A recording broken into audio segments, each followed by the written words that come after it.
Hello everyone, Dave back with another Baldur's Gate Dark Alliance stream. I hope everyone had a good weekend, couple of weeks since the last time I streamed this. Looking forward to diving back into it though, because we're in for some interesting sections coming up here. Hello, Sword Talon One. Hey Dave, how you doing? I'm doing better now. This past weekend was kind of stressful. But everything got straightened out. Everything's good, so feeling a lot better now than I was the last couple of days. Yeah, and looking forward to some Baldur's Gate Dark Alliance. So let's get right into it, shall we?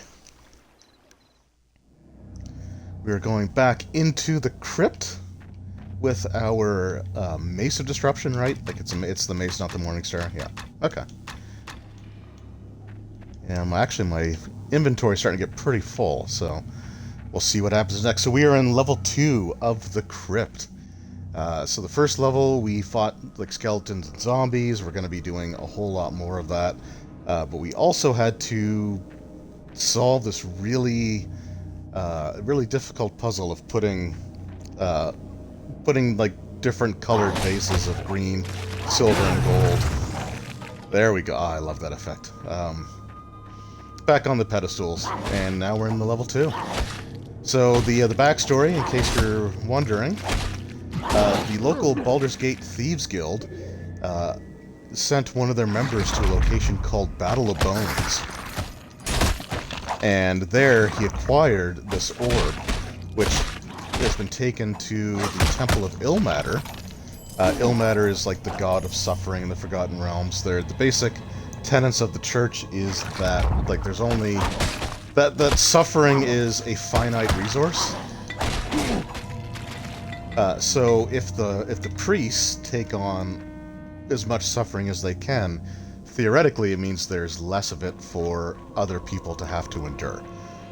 So I guess to help them along with their suffering, the rogue brought this orb to the temple, and it started raising like the dead that have been interred here, as well as corrupting the priests and turning them into undead abominations. Although we never actually see the specific priests, which kind of sucks. Like again, I'll explain sort of what enemies I would have liked to have seen here. Jeez, taking a bit of a beating here. Okay, there we go. I was gonna say Mace of Disruption. Let's do your thing here.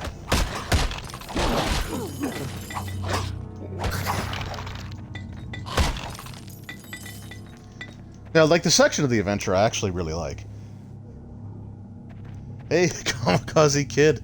It's been a while, man. Thanks for stopping in. Yes, it is this game. I recently picked this up. It was actually something that I purchased while I was in recovery mode for my second vaccine. I really wish there was an online multiplayer. From my understanding, there's only like local co-op, which kind of sucks. But I love this game, so I'm looking forward to going through it again.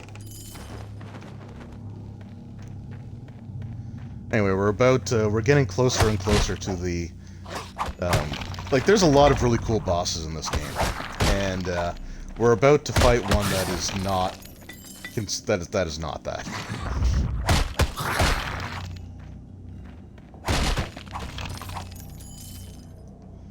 Yes, they did. It's been re-released on the on I think all the systems actually. You can get it on the Switch. You can get it on the Xbox, Microsoft Store. I'm pretty sure you can get it for PlayStation too. I've heard people call it like a remaster. I don't really know if it is. Like in the sense, like I don't think they've really changed anything. They may have just upped the graphics, but the graphics may also not look as fuzzy simply because like they're on HD TVs through HDMI instead of CRTs. But now, I mean, like Kamikaze Kid and I are no strangers to to this game series. We've gone through the first two at least once each. I'm sure we've done more. And I think both of us were really looking forward to a Baldur's Gate Dark Alliance 3, and I really do hope that it comes.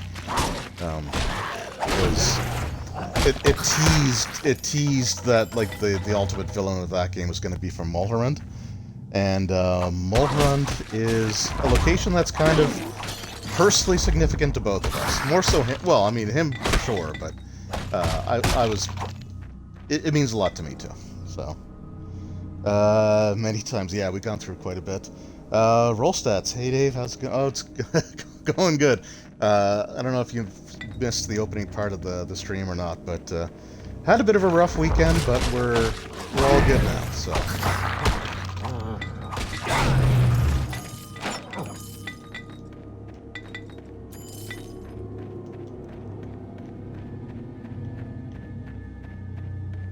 All right. I just want to make sure I clear out as much stuff as I can here. Try to ensure that I get the proper experience points. So this is.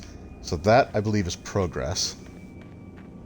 But of course, whenever I say that, I'm either wrong or I'm right, but I think I'm wrong. So, if anyone saw the Dragon Age one from last week, you'll have seen a prime example of that.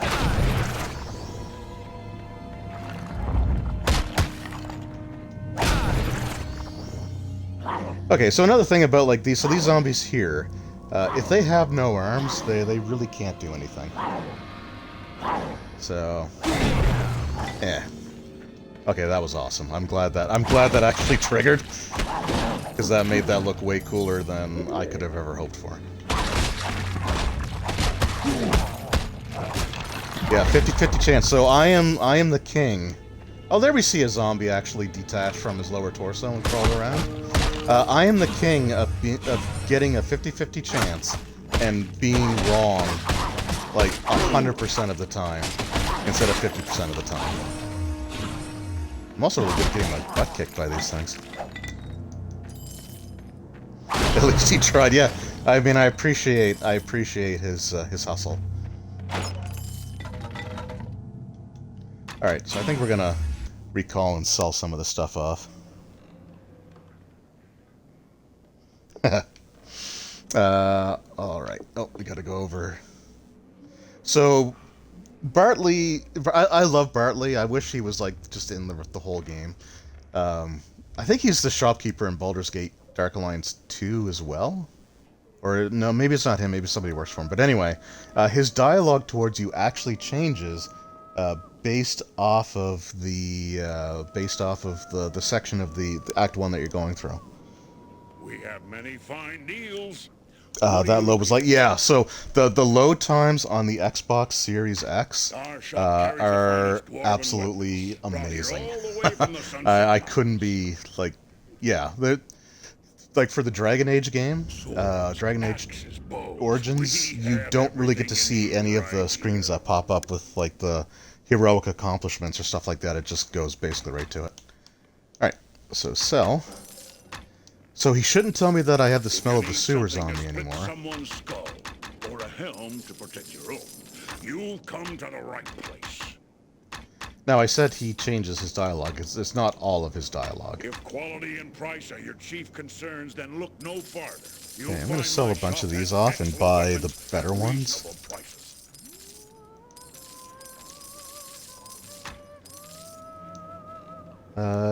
Should I? Friend, I think the smell of the sewers. Okay, you know what? Never mind. I guess I was just wrong.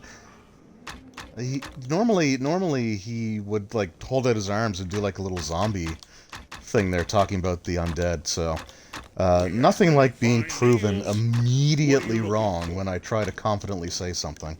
Our shop carries the finest dwarven weapons, brought here all the way from the Sunset Mountains.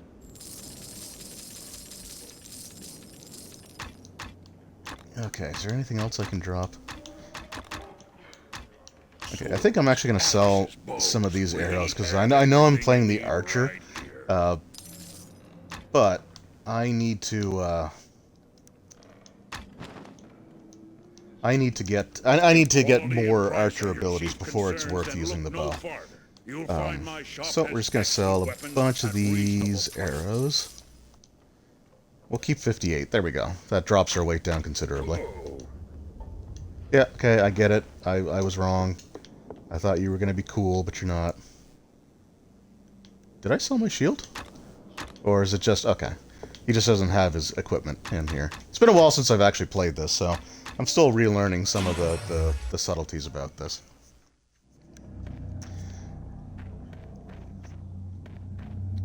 So I was looking through, I think I mentioned this before, but I was kind of looking through some of the games that might be fun to stream at some point. We also just bought the memory expansion for the Series X, because the Series X, it has like a 1 terabyte hard drive, which sounds like it should be. Like, to me, that sounds like a lot. And I was like, oh man, we're never going to run out of memory. Because like my 360 had a 250 gig hard drive, and I don't think I ever came close to filling even like half of it. But a lot has changed in terms of like game. What's the block button here? There it is. Okay. A lot has changed in terms of game sizes, and being a couple of generations behind has really demonstrated that for me. Because the hard drive filled up so fast that it was hard to keep a lot of games installed. But anyway, so we got the extra terabyte now, so that'll help. I'm not going to say that it will, fix everything, but it certainly helps. But I was looking through some of the games that might be fun to try on stream, and I guess has anyone watching here ever played? I'm pretty sure Kamikaze Kid has, but the Bard's Tale for the Xbox, like the original Xbox. I recently I downloaded it a while ago, but I just tried playing it a little bit the other night, and I forgot how much I kind of loved the. I don't know if I like the gameplay quite as much. It's similar to this game, actually, quite in several ways, but different in a few others. But the humor is absolutely hilarious. Sword Talon had to add 4 terabytes to the PS4. Somehow everyone but Nintendo software. Yeah, well, the even like the Nintendo games, they utilize like a lot of cloud storage stuff, I believe. But even there's games on the Switch that I'd love to play that I just don't have the space for. Because they're, like 40 to 60 gigs. And I just don't have that much extra space. Or I don't want to dedicate that much space on my memory card or my SD card to that. Now, they have different capacities for the cartridges, too. I don't know if they're using any of the high-capacity cartridges, but, like, for example, so there's certain games that I would love to play that I just can't, and there's no excuse for it, because, like, The Witcher 3 on the Switch is solely, everything is on the cartridge. The base game, the 2 major DLC expansions, some of the other, like, minor DLC stuff is on there as well. And it's all on the cartridge. Like, there's a couple of updates that you have to download, but you have to download updates for every game these days. So, like, there's just no excuse for something like the BioShock series on the Switch to force you to download, like, 30 gigs worth of stuff. In my opinion. But anyway. But yeah, storage is it's still going to be a problem. So the next thing... Ooh, was that the Morningstar disruption? Yes, it was. Okay. So the Mesa disruption, it was okay, right? Like, we saw that it did some pretty decent damage there. It has 2 to 7 for a damage range, which really isn't that far off from, like, the bow that I have. However, the Morningstar... So when I say Morningstars are some of the best weapons in this game, the damage for this one is 9 to 13.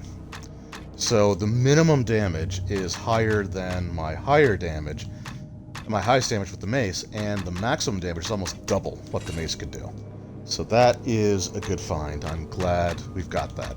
And if you haven't seen the first stream, one of the things that I really want to do in this playthrough, and I've said I was going to do this several times before, and I always end up caving, and I reserve the right to cave here too. So let's just be clear about that.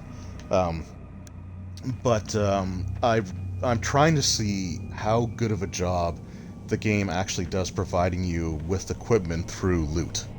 Like weapons and armor, basically. I will buy potions, but things like the rings or the amulets or weapons and armor right now, until I reach a point where it's just not going to work for me, I want to see how good of a job the game does of giving you the stuff that you need. Now, for weapons, it's actually not too bad. For armor, it's been pretty crappy. So far, the best armor that it's dropped for me is the padded armor, the worn padded armor, which is kind of crappy, but we'll see how that goes. Let's see, I store tons of stuns on my SD cards. I also buy a lot of indie games. Yeah, the indie games... Actually, I think a lot of the indie games are smaller. They're better sized.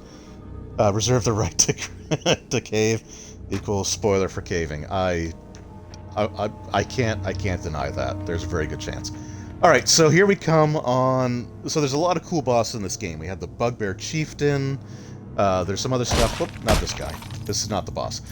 Well, he kind of is, and I'll get to that in a second. So there's a lot of really cool bosses in this game, but this is just not one of them. Like, this is one of the worst bosses.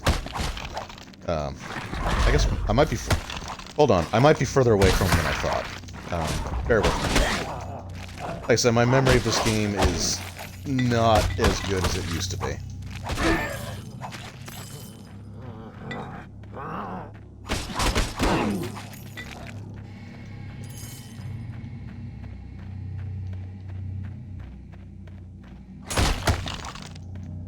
So yeah, there's a lot of cool bosses, and I completely forgot.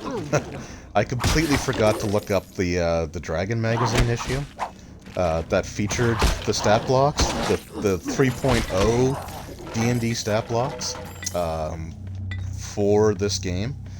They didn't do that with the second game, which kind of sucked, because there were some really cool bosses in the second game. But I think it was 296. Not 100%, but I think it was 296, but it actually statted out most of the bosses, I think with the exception of just the one that we're going to fight here. And I use the term boss kind of loosely here, but here we go. Okay, this is the save point right before the boss room.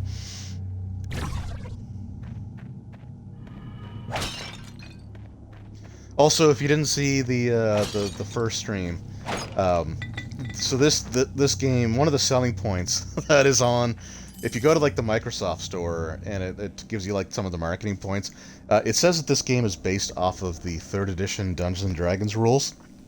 It is very much not. In no way whatsoever is it based off of 3rd edition. The closest thing that it has to 3rd edition is an Arcane Archer and a Sorcerer, but they got the Arcane Archer wrong because this human is the Arcane Archer, and in 3rd edition D&D, only elves or half-elves could be Arcane Archers. But here we go. Here is the lamest boss fight in an otherwise pretty solid game for bosses. There's the we'll see this body in a second, but here it is. That's the boss. Right there. The Orb of the Undead. And the thing that's annoying about this is the orb, it has damage thresholds. Holy crap. So it has damage thresholds where, alright, get out of there, where when you get its health to a certain point, it will levitate above the ground, and my archer can't attack it. So it's just basically invulnerable, and then it summons a bunch of these guys, just skeletons for you to fight. And you just rinse and repeat until the fight's over. So when I said that skeleton was kind of the boss, just that random skeleton, this is why I said that. So this is the boss fight. It's basically hit the orb a few times, it raises in the air, and then just run around to keep from getting swarmed by these undead. So now I can hit it again. And there's its other damage threshold. So I think I have to go through a total of 4... I think I have to go through this like 4 times.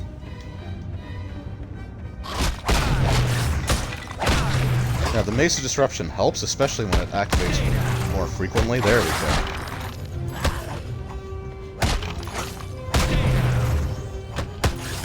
I'm also not entirely sure, because I think that's a club. Oh, no, it's just a club +1. I'm not quite sure if the. See, look, it's one hit away. I'm not quite sure if the Morningstar. Holy crap! If the Morningstar of Disruption is guaranteed to drop, because the treasure chests have a degree of random chance to them. Certain ones are kind of set. So, like in the bar's basement, we are fighting the rats. I think those ones are pretty much completely set. The only thing that's random would be like the barrel spawns. There we go, and it's dead. But like later on throughout the game, it seems like there is a degree of random chance in some of the chests. So that's it. That's that boss fight. And there's that thief who went to deliver it, whose girlfriend is waiting back at the Elf Song Tavern. It didn't go well for him. He is not having a good time. He kind of looks like he's having a good time, though. I feared that we were lost. We? Ilmater has truly sent you to us in our darkest Well, I hour. guess we means the church. That's fine. Where did this foul orb come from? It's possible your weapon's good enough. Yeah, so you can, like I said, if you can cheese the game to take advantage of item duplication to really increase your coins so that you can buy, like, the best equipment. But just using what's dropped, that was really the best I could probably hope for. I found this... Oh, I found something very convenient. Someone did this horrid act on purpose? All Well, those what the hell do you deaths, think? Who would wish us such harm? I don't know, but I'm the main character, so I got this. Grave news. I appreciate all you have done for us. Please, accept this as a small token of our temple's thanks. I will consult with our remaining priests and see if they can determine who was behind this evil act. I will send someone to you should For we a priest, he's discover awful anything. stupid. Yeah, like, Wait oh, for a somebody messenger brought at the this Elf evil Song artifact here Tavern. by We will accident? Like, come contact on. you should we learn Clearly anything. it was on purpose. Alright, I'm gonna go. I will never see you again.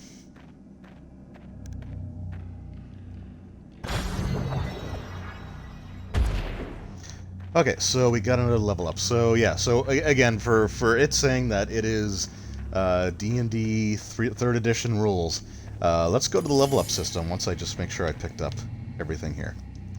Alright, so for leveling up, so in 3rd edition D&D, you have your class gives you abilities when you reach levels, certain level points. Now, this game just gives you points that you use to spend and upgrade abilities, which isn't 3rd edition at all. This feels like, so this was compared more to like the Diablo games, and that totally makes sense.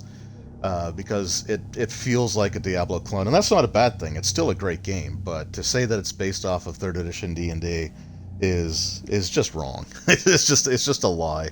And the fact that it's listed on, like, at least in the Microsoft score in the store in the description, that was pretty funny. Alright, so we got 5 points now. So like I said, I could start buying arrows, but one of the most useful things to get for the archer specifically is the Arcane Quiver. Which again was not a feat or class feature in D&D. It's a magic item, but it basically cuts the weight of your arrows in half, so you can have twice as many. For like they weigh half as much. So I wouldn't have had to sell as many as I did, but I'm still not at the point where, like, I have ice arrows, but I want to get a few more decent. Abilities before I really start using it. And honestly, for the arcane archer, like, the melee weapons are just better.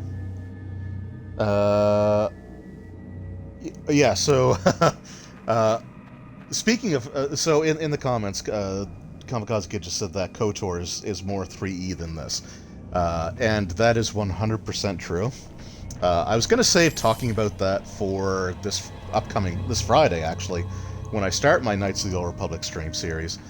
But KOTOR is based so Knights of the Old Republic, Star Wars Knights of the Old Republic, on the original Xbox and on the PC. It was based off of the Wizards of the Coast version of the Star Wars, like the D20 role-playing game. Knights of the Republic 1 is the best representation of the D20 system, for a home console game at least, that I think we've ever had. I did start playing Pathfinder Kingmaker, but I haven't gotten far enough into that to see how close that is to like the Pathfinder First Edition rules. But yeah, Knights of the Republic is actually faithful to the D20 system, and this game just came out at the same time, and that's basically it. But we have some new people to talk to here. But before we do that, let's visit this guy who keeps making a liar out of me. It's good to see my weapons and armor being put to good use.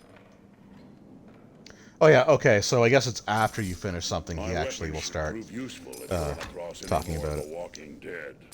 There's the zombie pose. Oh, I got these leather boots +1, so... Which... Okay, they do way less. They give me the same bonus. Oh, so this is another thing that is not... this is not D&D. D&D 3rd Edition. You have, like, different pieces of armor grant you cumulative bonuses, whereas in the role-playing game, you just have a suit of armor. You don't have to worry about, like, the boots, the gloves, the helmet, anything like that. If you need something to split someone's skull, or a helm to protect oh yeah, so yeah, the gold box games, the gold box, like D&D, AD&D games, yeah, those were super close to the rules too. So was Baldur's Gate, like the Baldur's Gate PC games, but for like, so the PC games have done a much better job of actually emulating the rule set that they're supposed to be based off of. The console games, with the exception of Pool of Radiance for the NES, and like Star Wars Knights of the Old Republic 1, they have done a terrible job of emulating the tabletop rule sets. Alright, so this guy's got a big glowy question mark over his head. Not gonna talk to him yet, because this is going to be another example of how Baldur's Gate Dark Alliance has some of the just the cheesiest dialogue you've ever heard, but it's still beautiful and I love it. Alright. Your boyfriend is super dead, by the way. I want no trouble. Yeah, he's dead. In my bones. In my heart, I knew. Thank you, stranger, for setting my mind at ease. At least I know his fate. Thank you, I will take reward now. He gave me this to hold for him until we were together again. But I have no use for it now. Here, you have it. Keep it. And hopefully it will serve you and keep you from his fate. I mean, if I die, I can just reload. I'm good. Yeah, you got my sympathies. But I mean, what were you expecting? Alright, so a Ring of Protection. I don't have a Ring of Protection already, do I? I do not. Ooh, Amulet Protection plus, do I want the Amulet Protection plus 2 or the Dexterity plus 1? I think I still want the Dex for now, truth be told, but I will put this on. Now, amulets don't weigh much, so I can definitely keep that on me. Forgot about pull. Yeah, I didn't realize that there were as many Dungeons and Dragons games for the original, like the 1980s NES, as there were. Because you had Pool of Radiance, and then you had some like Dragonlance games that, again, were nothing like the actual rules. Still have my C64 and all the D&D. Yeah, I downloaded a bunch of them. Oops, wrong button. I wouldn't spend too much time. I downloaded a bunch of the gold box games from Good Old Games. Actually, they had them for like really good prices.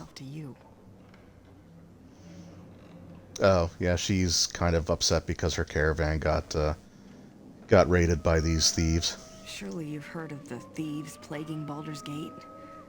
Well, one of them waylaid the merchant caravan I was guarding while we were less than a league from Baldur's Gate.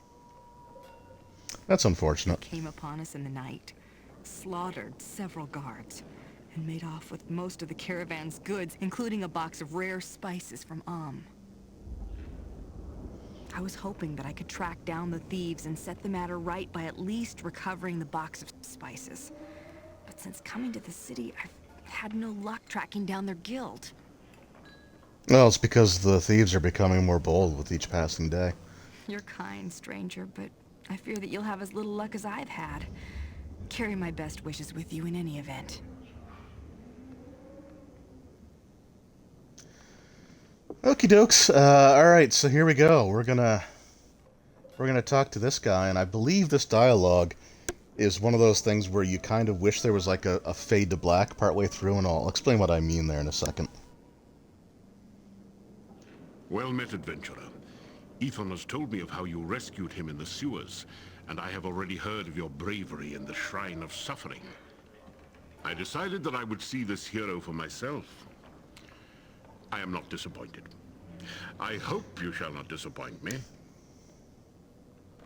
So one thing about Jarek that I think kind of bugs me, like, I am a little rusty on like holy symbols in D&D, but I'm pretty sure that he is wearing the, like, on his belt there, I'm pretty sure that that is actually the holy symbol of Saint Cuthbert, who is a Greyhawk god, and not from the Forgotten Realms.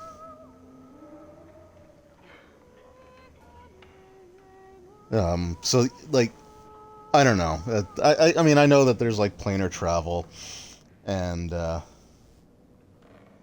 all that stuff, but man, I don't know. Like, that just seems like the wrong thing. Like, there's a ton of, like, D&D gods that you could have used, but instead they gave him, like, the wrong holy symbol, which I don't know. I just want to confirm. Yeah, that is definitely. I just wanted to look that up while I was, because I've been wrong so many times recently when I'm trying to, like, make a point. But yeah, that is the Saint Cuthbert holy symbol. That is not a Forgotten Realms deity. Your actions in the temple showed great courage and sacrifice. Continuity issue, yeah. A willingness Also, risk Good your Old life Games to is protect awesome. others, If admirable you quality. like old school PC games, Ethan and I you are should definitely check members of that the out. Harpers, a group whose members have dedicated their lives to the safety of the realms and its people. I invite you to join us. We seek men and women of courage to band with us to protect the realms when the realms cannot protect itself. As a Harper, you will have our support. We will do what we can to help you in the realms. We are in need of your help against a grave threat to Baldur's Gate. What say you?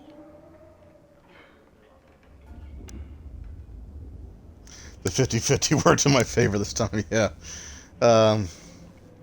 Yeah, so now we're just members of the Harpers, which, you know, it's kind of interesting, because now that we're into, like, D&D 5th edition, like, at least for Adventurers League and early on, they really wanted factions to be a big part. I feel like the faction involvement in D&D is really petered out to absolutely nothing. I'm not up to date on, like, Adventurers League, so I could be wrong there. But, like, in the role playing books, there's usually something for like, there used to be stuff for the different factions, and I don't feel like we've seen that in a while. They'll still mention them, but it doesn't feel like it's as big a part of the game. But anyway, I just joined the Harpers. Okay. Excellent. There's no time to waste. We need you to perform a task for us. Sure. What's that? The orb you encountered in the temple was placed there for a reason. It was intended Obviously. to sow chaos, to distract the City Watch in order to allow another group to operate freely. You mean the Thieves Guild? The dead man you found in the room with the orb was a thief. He was a member of a Thieves Guild, a new guild that has appeared in Baldur's Gate. This guild follows the symbol of a bloody eye, and they left their mark on the bodies of 2 city watchmen murdered several days ago. This guild has declared war on the existing Baldur's Gate Thieves Guild. In the past few days, many of the old guild's members have vanished. Dead, most likely. Yeah, because they were such great people themselves. Um, I think one thing that kind of bugs me is I don't think we ever actually learned the name of the guild, or like it's never said. It might be like when you go to like the secret entrances, they might say what it was, but I don't know. That may be asking too much. Of greatest concern to us is the rumor of powerful magic backing this guild. Perhaps a mage, or several mages. I mean, it's The possible. power of the orb in the Shrine of Suffering is proof of this. Whatever the source of this new guild's strength, we would like you to infiltrate the guild and find out who or what is behind it. So when he says infiltrate, you usually what comes to my mind is pretend to join the guild, gain reconnaissance, like sort of be sneaky, use subterfuge. But we're infiltrating it like with a battering ram. We're just gonna go and kill everyone. But I'll definitely see who is responsible and kill them too. Excellent. Another agent of ours tracked one of the thieves to a secret guild entrance below the city. It's a secret door on the first level of the sewers in the northeast section. We have no idea how to open the door, however. It bears a special enchantment that is proof against Okay, here it most comes. magics. Here it comes. Okay, so before I give him this key, oh no, let's just go through it. Let me see Let's just do it. Ah, yes, a curious item. It seems to bear a minor enchantment that dispels shadows, but the enchantment in the key is dormant. Perhaps its close proximity to the orb disrupted the enchantment. Maybe. I may be able to awaken it. Ah, there we are. It should function as intended now. I just that scene really needed a fade to black between those two sentences, because he makes it sound like I might be able to fix this key, and he says it in a way that sounds like this could take some time, but I think I can do it. And he doesn't even leave the tavern. He doesn't even do anything. Like it's immediately after he says I might be able to do it that it's fixed. It's beautiful. Like it's the best dialogue in this game. Baldur's Gate Dark Alliance 2 has another really great moment like this. I'm not going to say it here now, just in case I get a chance to play the game. But man, that's my favorite dialogue in this game. These thieves have already killed some of the city watch. They will not hesitate to kill you if you're discovered. If I'm discovered, I'm going in to slaughter them. This is a hack and slash role-playing game. Okay, so this is this is one of those situations where throughout this I always like to talk about like my first playthroughs in certain games to to sort of show like how I've done things horribly wrong. So he said we had to go back to level 1 of the sewers. We have to go basically back to where the Bugbear Chieftain was and where Ethon here was being kept prisoner. So the first time I played it, like an idiot, I went down this way, through the cellar, through through the whole sewer level again, when really all I have to do is exit the town, and I gotta find that entrance, which is conveniently marked on the map. Kamikaze Kid, kneel in supplication before. Yeah, okay, so you got it. I thought you would pick up on that, but yeah, that scene was pretty amazing as well. So, Baldur's Gate Dark Alliance 2 has like a character taking a single step forward means so much in that game, and it's hilarious. Oh. All right. Let's make our way over. I'm not just doing that to be an idiot. I wanted to make sure I actually knew which one was the jump button, because it's going to matter here. So that key opens up this wall, which leads us to the Thieves Guild and another cutscene. What happened in the temple? Why do the Karn is priests having a still bad live? day. I do not know, my Lord Xantum. I have heard rumors that the orb was destroyed before it could do more than slay a few priests. By whom? I do not know for certain, my lord, but I think my thieves and I may have met the attacker on the city streets above. If they were one of your victims, how is it this creature still lives? I love that voice, by the way. As we were about to deal the killing blows, my lord. We were forced to flee to avoid being captured. Your oversight has cost us much, Khan. Such a good voice. Although our secret entrances still remain undetected, it's only a matter of No, time not anymore. before the dogs of the City Watch sniff us out, and we must be prepared for them. I will see to it at once, my lord. Khan, if the creature who destroyed the orb should make its Oh, is this way the big reveal? here, It shall not come to that, my lord. It's the big reveal. I swear it. we shall see, Khan. If you fail me in this, I shall attend to the matter personally.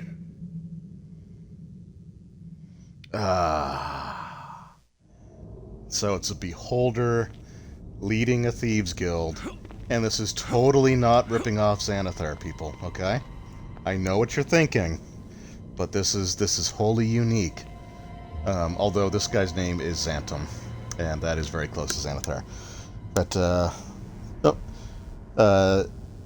Comic-Con, yeah, amazing how a single step forward can effectively start wars, yeah. Yeah, that's Baldur's Gate Dark... Because in Baldur's Gate Darklines 2, I think there's, like, at least a couple of moments where, like, someone tells you to, like, stop and surrender, and you take, like, one step forward like that, and it's like, oh, you didn't. And I went back the wrong way. Because I'm paying attention to what I'm doing. Right. Jeez, it says it right there. Okay, so now we fight the Thieves Guild, which consists of thieves, but it also has doors, and there's thieves. Okay, we'll fight the thieves first, and these guys are kind of brutal.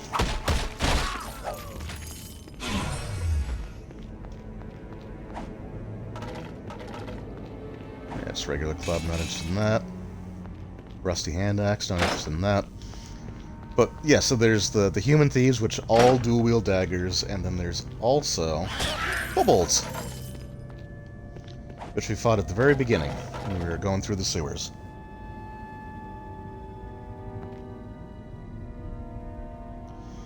Was this before Xanathar? No, I think Xanathar...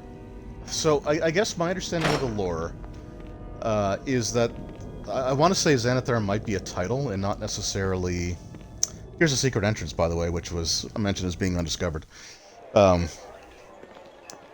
Xanathar is like the beholder leader of the Xanathar's Guild in Waterdeep. And I think even going back to like 2nd edition AD&D, there was, like Xanathar was around there. And had pretty much the exact same design that we see now, which, so, like, I've heard people say that it's different beholders that take up the Xanathar name, but the design looks very similar with, like, the blue upper body, the tan-colored lower body, lower part of, like, the orb. But yeah, Xanathar has been around for a while.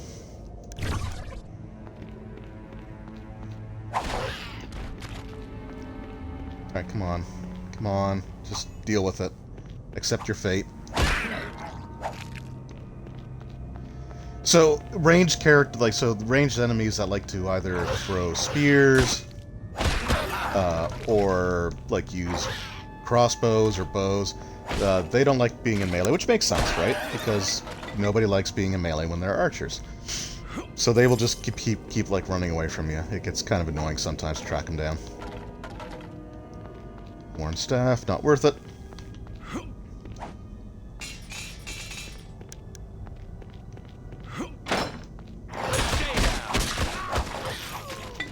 So, thieves and kobolds. This must be the Dark Alliance they speak of, right? You know what? I'm just gonna let you live. I'm not running around all day chasing you guys. Somebody has to live to tell the tale and warn the others. Okay, this room is going to suck because there's a bunch of these guys. And there are some that throw daggers, and they are like they deal a ton of damage.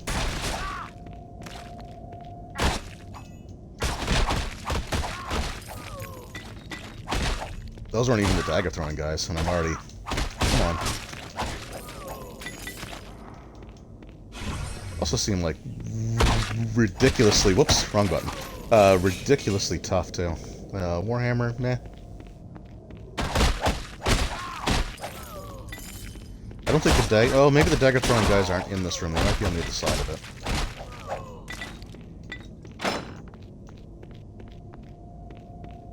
Okay, they're in that room.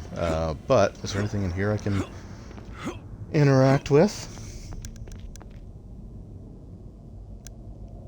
Thinking this would be good on my... Yeah, honestly, so initially I wanted to download this on the Switch. Because that way you could play it on the go, and I love this game. I haven't entirely ruled out... Okay, ow. Oh my god. I haven't entirely ruled out the possibility of getting completely destroyed here. Of buying it for the Switch as well, but yeah, this is a great game to like pick up and play, and there's usually like, because this isn't like the modern day games where everything's auto-saved, and okay, stop it.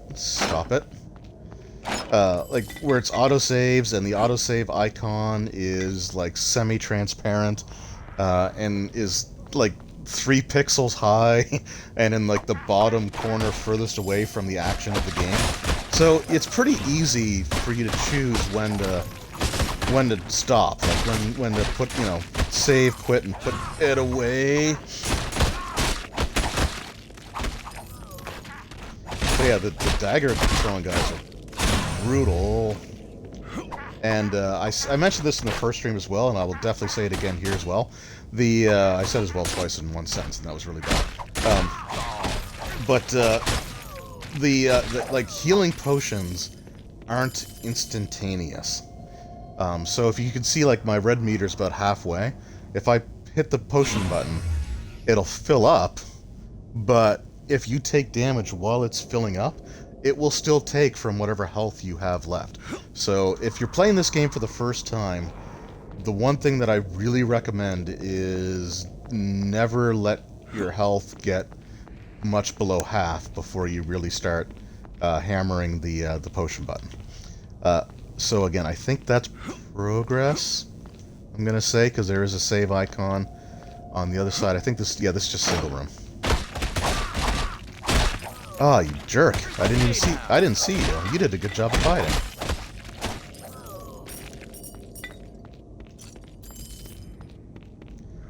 So I'm pretty sure this is what the Harpers meant, right? By infiltrate the guild and figure out who their leader is. Right? Does that sound like it makes sense? Now, good lord. You know, I have a shield. If I were smart, I would use it more. Although shields don't necessarily guarantee that you're never going to take damage. Let's save, because this is starting to get a little dicey. No pun intended. Alright.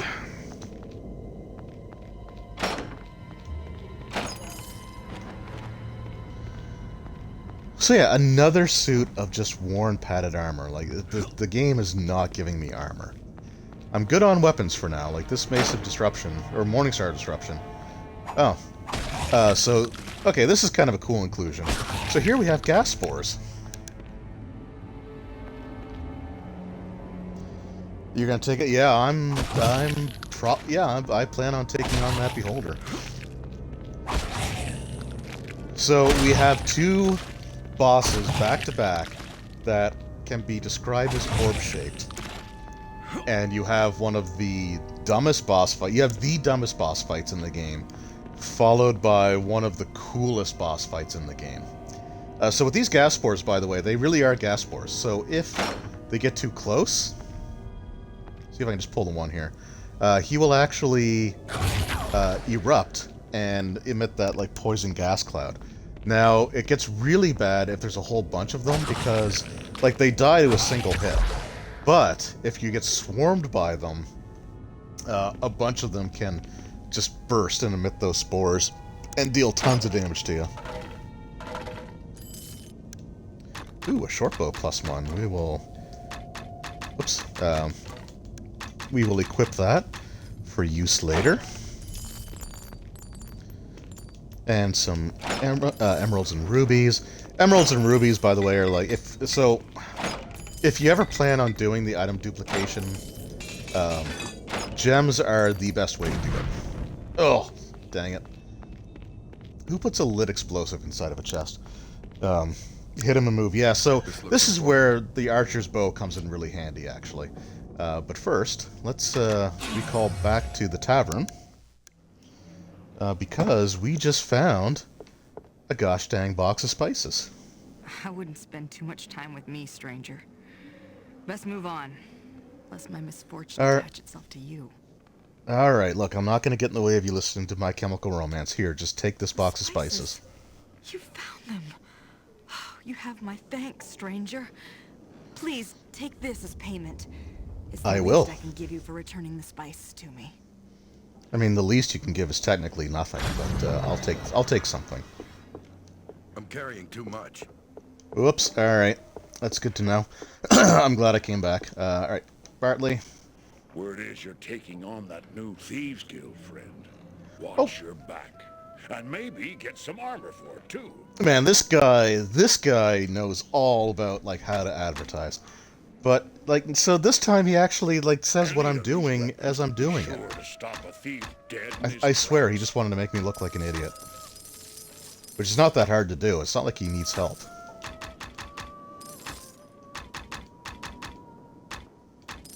Alright, amulet.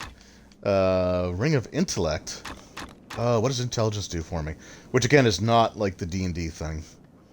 +2 max energy, taking on the new guild, be sure to that's better for...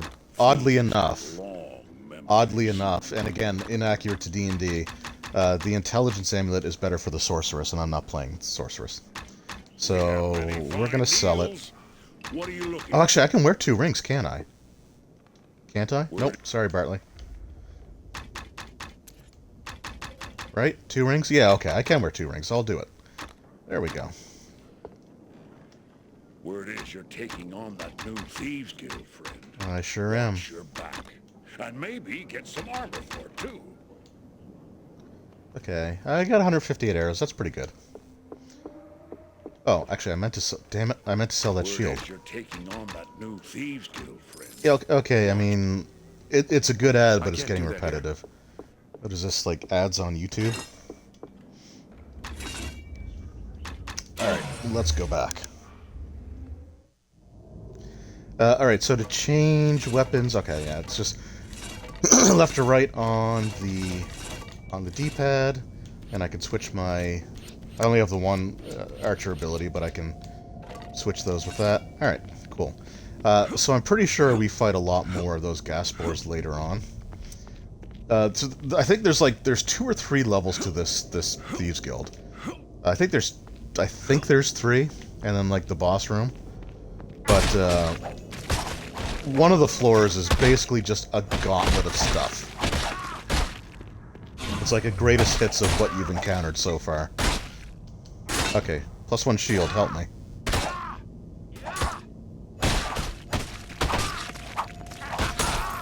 Okay, so the shield pretty much blocks everything these guys do, but there are certain enemies that they don't care if you have a shield or not.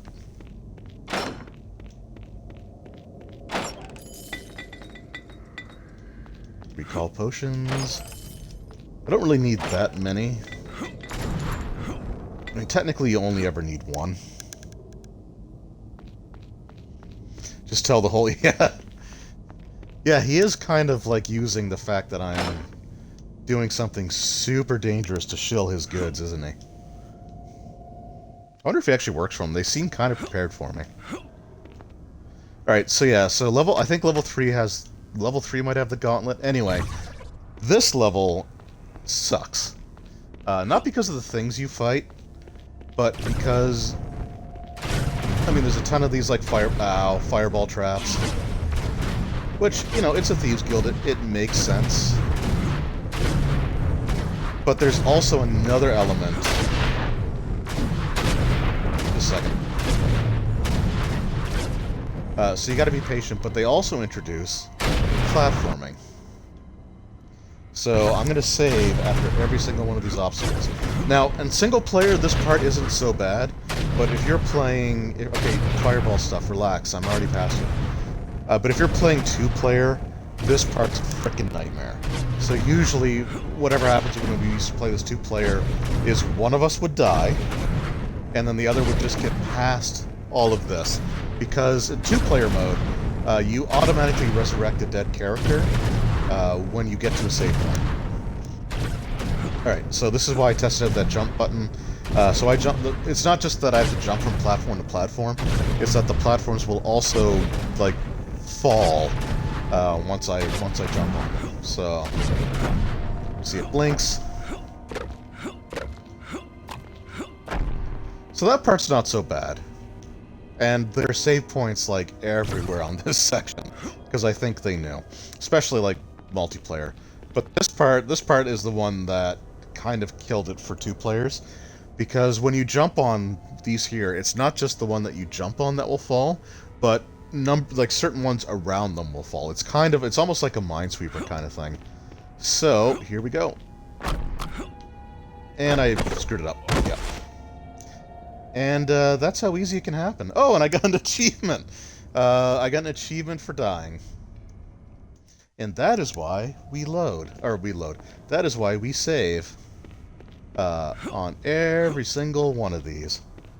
Now, I think it's the same pattern every single time, so we'll see here. No, it's not. It's random. So that sucks, but there we go. Okay. Now, that one right in front of this little bridge area here, that one will always be available for you to jump on. So there we go. This is Baldur's Gate Dark Alliance. This is not a Super Mario game.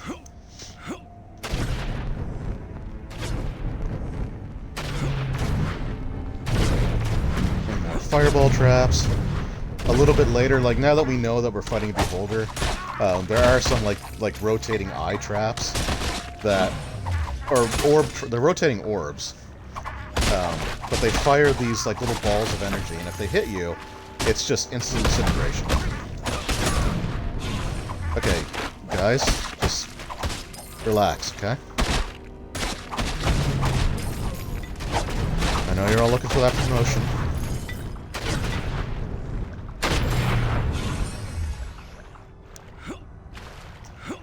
This is also kind of a part of the game where it starts to feel like you're not getting enough potions and drops. Alright, is there another fireball trap on the other side of this? Nope, okay, we're good. But another big platforming section, so here we go.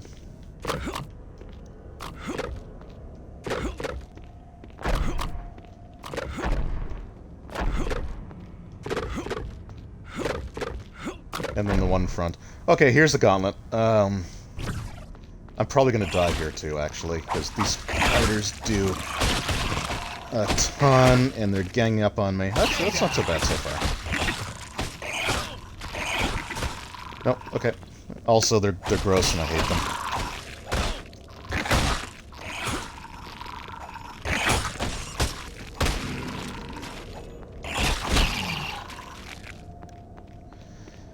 Okay, I'm gonna just save that again. Just in case I die here, I don't want to have to go through that again. Yeah, so this section is, I believe this is sort of like a little mini gauntlet, so we're gonna fight a bunch of spiders. You know, like every Thieves Guild has. Oh, I hate those big ones. Alright, we're gonna switch. And what is... There we go. Wow, okay. Way to remember what the buttons do.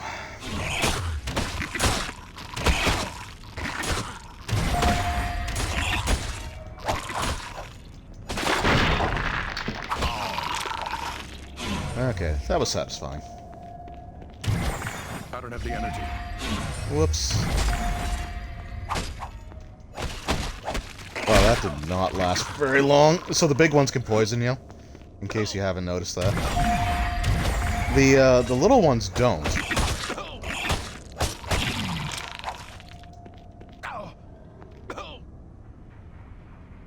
Okay. And I think I'm pretty low on potions here, am I? Oh, I got a couple. Oh, I forgot to sell those gems off. Oh, well, whatever. I'm going back soon anyway. I'm definitely going to need to buy more potions. The big spiders are pretty decent for experience, though. Like, you get a pretty solid amount from them.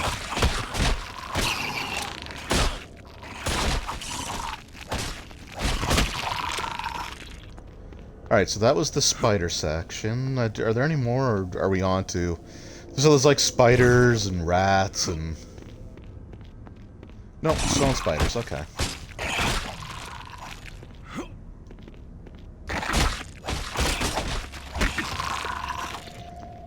So as I said, I thought it'd be kind of fun to actually make a 3rd edition campaign, a 3rd edition D&D campaign based off of this, especially when I had like the stats, the boss stats from Dragon Magazine. But oh, slimes, okay, good lord. But I don't think I would throw as many enemies.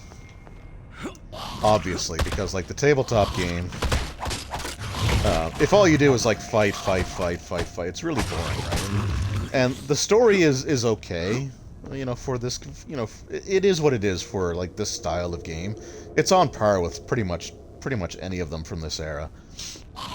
But if for like an actual like long-term full campaign, it is pretty thin. And we're dying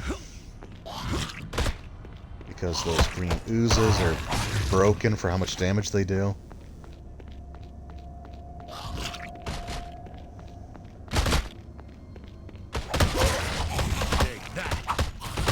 Yes, that's right. You take that. I appreciate my guys' enthusiasm. See, I can attack from range too. Doesn't do nearly as much as your guys' attacks do. I do love the gelatinous cube. I hate the green oozes because I think they're stupid, and they do way too much damage. But the gelatinous cubes are on point. And they drop treasure. They kind of melt into the ground like a sad little ice cube. Okay, so here's where we're gonna fight a ton of these things.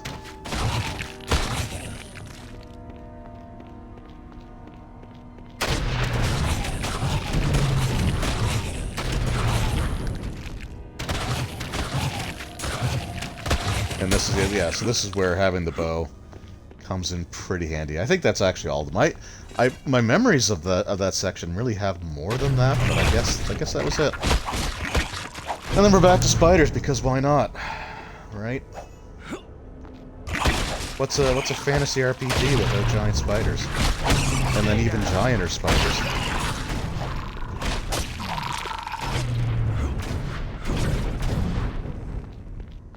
That's a lot of spiders. And that's big spider, so we are trapped in a corner.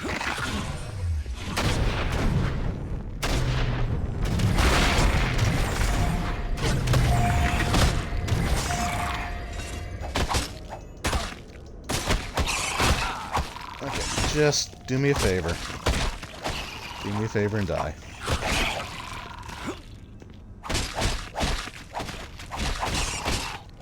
Also, so like the other thing that makes this very much not D&D 3rd edition is like the armor numbers, like defense numbers, and damage numbers. The damage numbers aren't too bad right now, but they're gonna get ridiculous pretty quickly. All right, so Hail of Arrows is the next one that I want. Oh, I guess I should explain the point system in case this is the first time you're watching this. So for points, whenever you level up, you gain a number of points to spend on upgrading and buying new abilities equal to the level that you just left. So I gained 5 points here, so I must be level 6 now. But Hail of Arrows is kind of good because it shoots a bunch of arrows like all at the same time. So if you're really up close to your target, you hit them with basically all of those. So just to confirm, level 6. So when I gain level 7, I'll gain 6 points that I can use to level up, and so on. Again, this is not how 3rd edition D&D did things. This is very Diablo-esque, but it's still... I mean, it's an action RPG, so it works in the confines of what this game is trying to be. How am I on potions, by the way? Just the minor one, so we're going to recall. I can't do that here. Word is you're taking on that new Thieves Guild, friend. Watch your back. And maybe get some armor for it, too. Okay, now we sold those off. I'm going to sell the Name Protection. I'm going to keep the Dex one for now. Sure to stop a thief dead in his tracks. Ooh, a jeweled fine light mace. If you're taking on the new guild, be sure to get them all. Okay, I don't need that many recall potions. Whenever you use a recall potion, it takes you to a place where you can buy recall potions. What are you looking for? But Our shop I carries do the need finest dwarven weapons, brought here a all the bunch way of from the these. Sunset Mountains. And we'll get a few of those. I know I'm almost at my limit, but we're gonna go through it. I keep pressing the wrong button.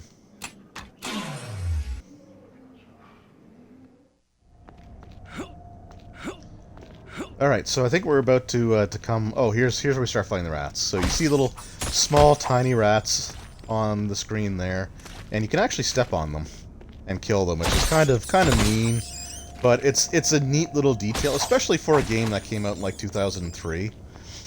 You don't get any experience for it, but it's just kind of neat and cruel.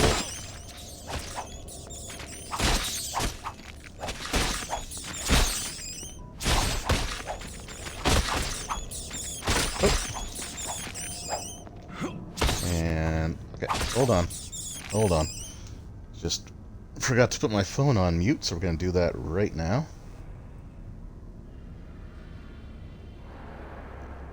There we go. I have the Xbox app on my... Dang it. I have the Xbox app on my phone. So when I get an achievement, it does, like, come up as a notification. Alright, so here's more of these fireball traps that are just kind of annoying. So as long as you don't stand directly in front of one of the things, you should be fine.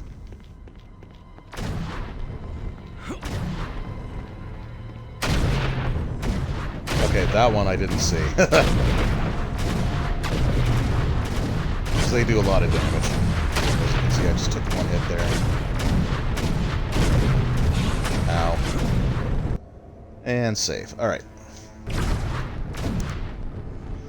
So now, we are going to find... So, we've seen Karn at the beginning of the game, after we got, like, knocked out and our stuff stolen. We've seen him talking to his Beholder Master, and he's been having a pretty bad day, right? Because he captured Ethon, but then we freed him, and then Xanathar's like, he screwed it up. And then he had the thief deliver the orb, and the orb got destroyed, so... He's having a bad day, and it's about to get worse.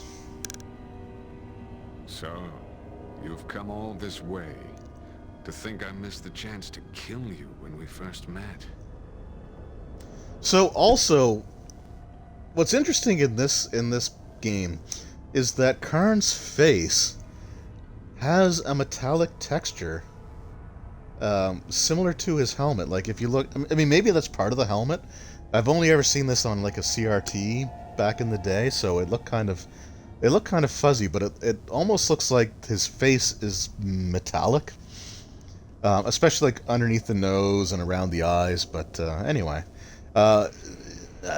Mild spoilers. You see him pretty early in the second game, but in Baldur's Gate Dark Alliance 2, his face doesn't look like that. That's why I don't think it's just the helmet, because he wears like the same helmet, but you actually see what looks like a normal face underneath. So I don't know if maybe it was just something weird with the with the texture mapping, or I have no idea. But here's the options we have. So we could say, surrender Karn, your thieves are dead and you have nowhere left to run. I think you will find me a tougher opponent when you cannot strike as a coward from the shadows. And I'm here to kill you, Karn, not banter with you, prepare to die. I'm going to actually go with the second one. Option 2. We're going to go behind door number 2. You speak the truth. I'd not expected you to make it through the gauntlet. Still, it matters little whether you kill me or not. For either way, you will still die. I mean, I already did once, and I'm fine. Even What do you mean? if you kill me, my lord waits below. Your death at his hands will be a slow one compared to the mercy I will show you. I see you use the word hands ironically. Alright, so this guy... Ow. I hit the wrong button. So yeah, he's actually a pretty decent little fight here, too. And yeah, he'll do stuff like that. So if you do enough damage to him, he'll, I want to say he's based off of the... stop it. Come on. Come on. Are we children here? Throwing stuff? I want to say he's actually based off of, like, the Shadow Dancer Prestige class. I could be wrong. I'll have to see if I can find his stats. Okay, now he's throwing multiple daggers. Well, you know what? Two could play that game. And almost die, so we're gonna go back to shield.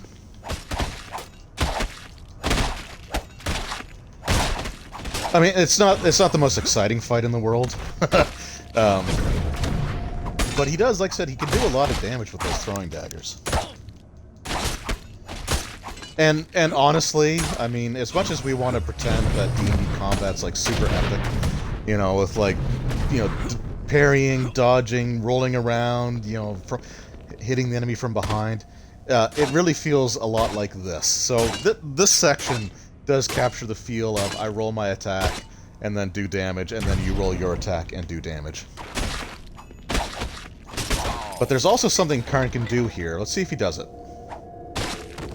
Yep. So, it's surprising that more bosses don't have that, but he has a Desperation Dying attack. And yeah, he'll throw a dagger at you. So funny story about that dagger. Going back to one of my earliest playthroughs, I think it's a random chance of him actually doing that. So one of the times that I fought him, one of the first times that I fought him, I was down to like no health.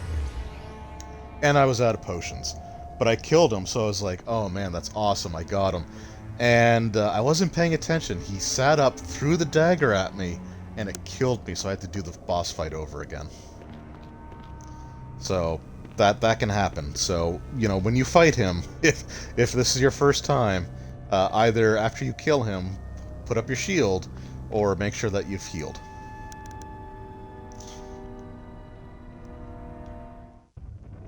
Alright, welcome back, Kamikaze Kid. And we're going to save again. So this part, I don't think... I could be wrong. There might be some. I don't think there's actually any enemies in this section of the game. I think there's just these eyeball traps. And I saved, right? So let's show you what happens if I get hit. Just so you know I'm not lying.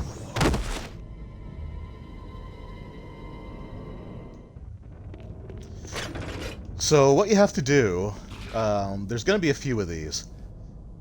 Now this one we just sort of circumvent, we just run by, and they rotate, right? They actually remind me a lot of like the BMO statue from Legend of Zelda. And I've been playing a lot of Link to the Past randomizer, so I'm very familiar with those annoying, like, rotating eyeball statues. But, and we're going to save each time, because that's how easily you can die. But then we have other ones where what we're going to have to do is find levers to deactivate them. So we're on the lower elevation now. So he can't hit me because I'm down lower, but I'm just going to run. Now this section I thought was actually kind of clever.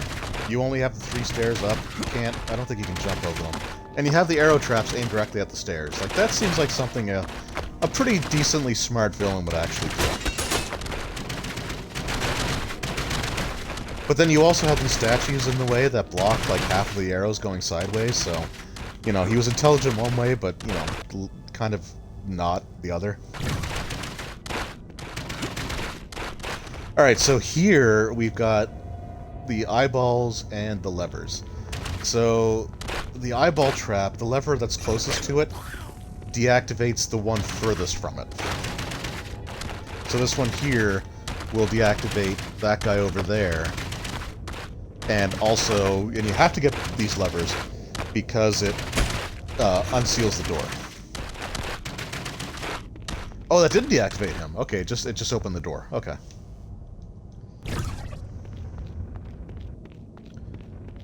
So now we got these guys.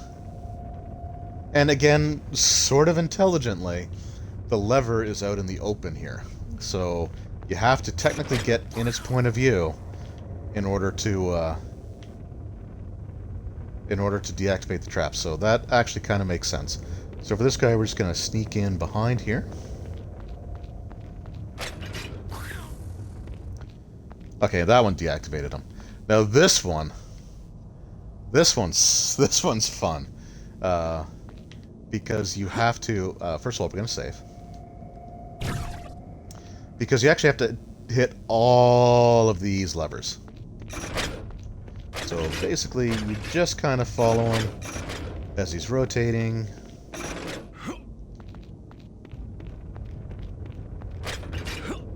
And then you got to be careful because, again, this part's kind of evil. And then that will deactivate them. And they make kind of weird noises when they get deactivated. It's kind of unsettling. Oh, and some more bugbears. Oh, I forgot about the bugbears.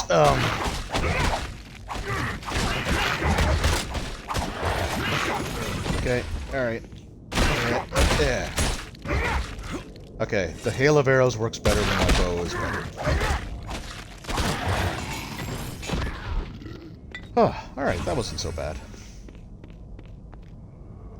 We are going to save again, though, because I believe this next door takes us to the throne room.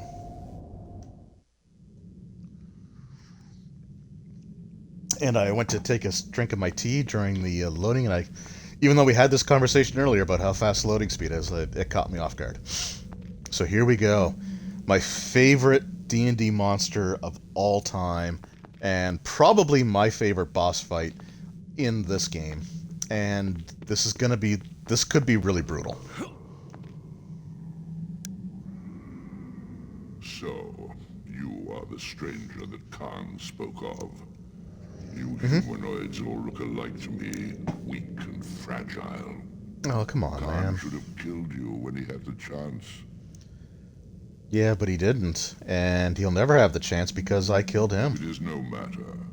There are always others like him, small-minded and foolish, eager to take his place. You humanoids were born to be our slaves. So, this depiction here is how I always think that beholders should be. And like the Shackled City 3rd edition D&D adventure path from Dungeon Magazine had a beholder that was like this as well, like very intelligent, manipulative, views humans, like humanoids, as completely disposable. Now you got to kill your favorite monster. Yeah, I do, and I hate it, but I do love the boss fight. But it's like, so in D&D, I guess maybe depending on the edition too, you'll have like 2 groups of beholders. You'll have basically like insane, highly xenophobic beholders, and then you have what are referred to as sane beholders, which are more logical, calculated, and willing to interact with creatures that it deems as being beneath it in order to accomplish its goals. And the sane beholders is how I think that these things should always be. And like in 5th edition, they kind of, I don't, honestly, it's been a while since I read the beholder stuff from like Volo's Guide to Monsters, but the one thing I really don't like about 5th edition Beholders, and some people really like it, and that's fine. Like, it's not for me to say that it's bad. It's just not the way that I picture Beholders. But the one thing I don't like about 5th edition Beholders... And you will answer for those deaths. I'll let him speak first, because I love his voice. Your efforts here have saved this city. You're wrong. Our power extends far beyond these city streets. You cannot hope to stop us all. Our power, he used a plural there. Yeah, so in 5th edition D&D, like, for Beholders to spawn new Beholders, they do it by dreaming, and then their dreams manifest a new Beholder. And I don't like that. I mean, I don't know. Maybe it's not... I don't know. I just don't like it. It just seems kind of like the explanation you would give if you don't know what you're talking about. But anyway, let's fight. Let's fight my favorite monster. And your death will be a slow one. Probably. Well, probably not slow. He can deal a lot of damage. Alright, especially with that. So that is Ball Lightning. So Ball Lightning is not a Beholder spell, normally.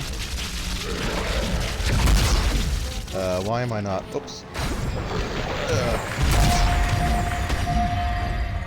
And yeah, so that's Magic Missile. Okay, first of all, Xander, you promised me a slow death, and that was pretty dang quick. I don't have the energy.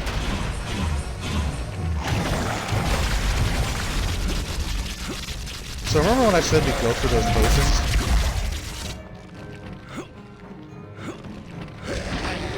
That's what I meant. I can't even get close to them. Okay, here we go. Now, the one thing that they did kind of get accurate about Beholders is that if you can get away from their eye rays, they're not that tough. They're kind of glass cannons.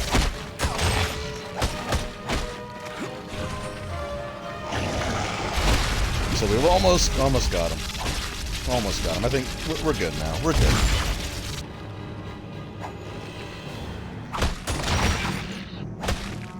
And here we go. Boom. Whoop. Nope. Boom. We got him. And that's kind of a cool death animation too. I feel bad. Sword Talon one. Always consider them alien, more alien like Mind Flayers. Yeah. So. Let's let this cutscene play out, and then we'll talk about it. You have accomplished far more than I could have hoped.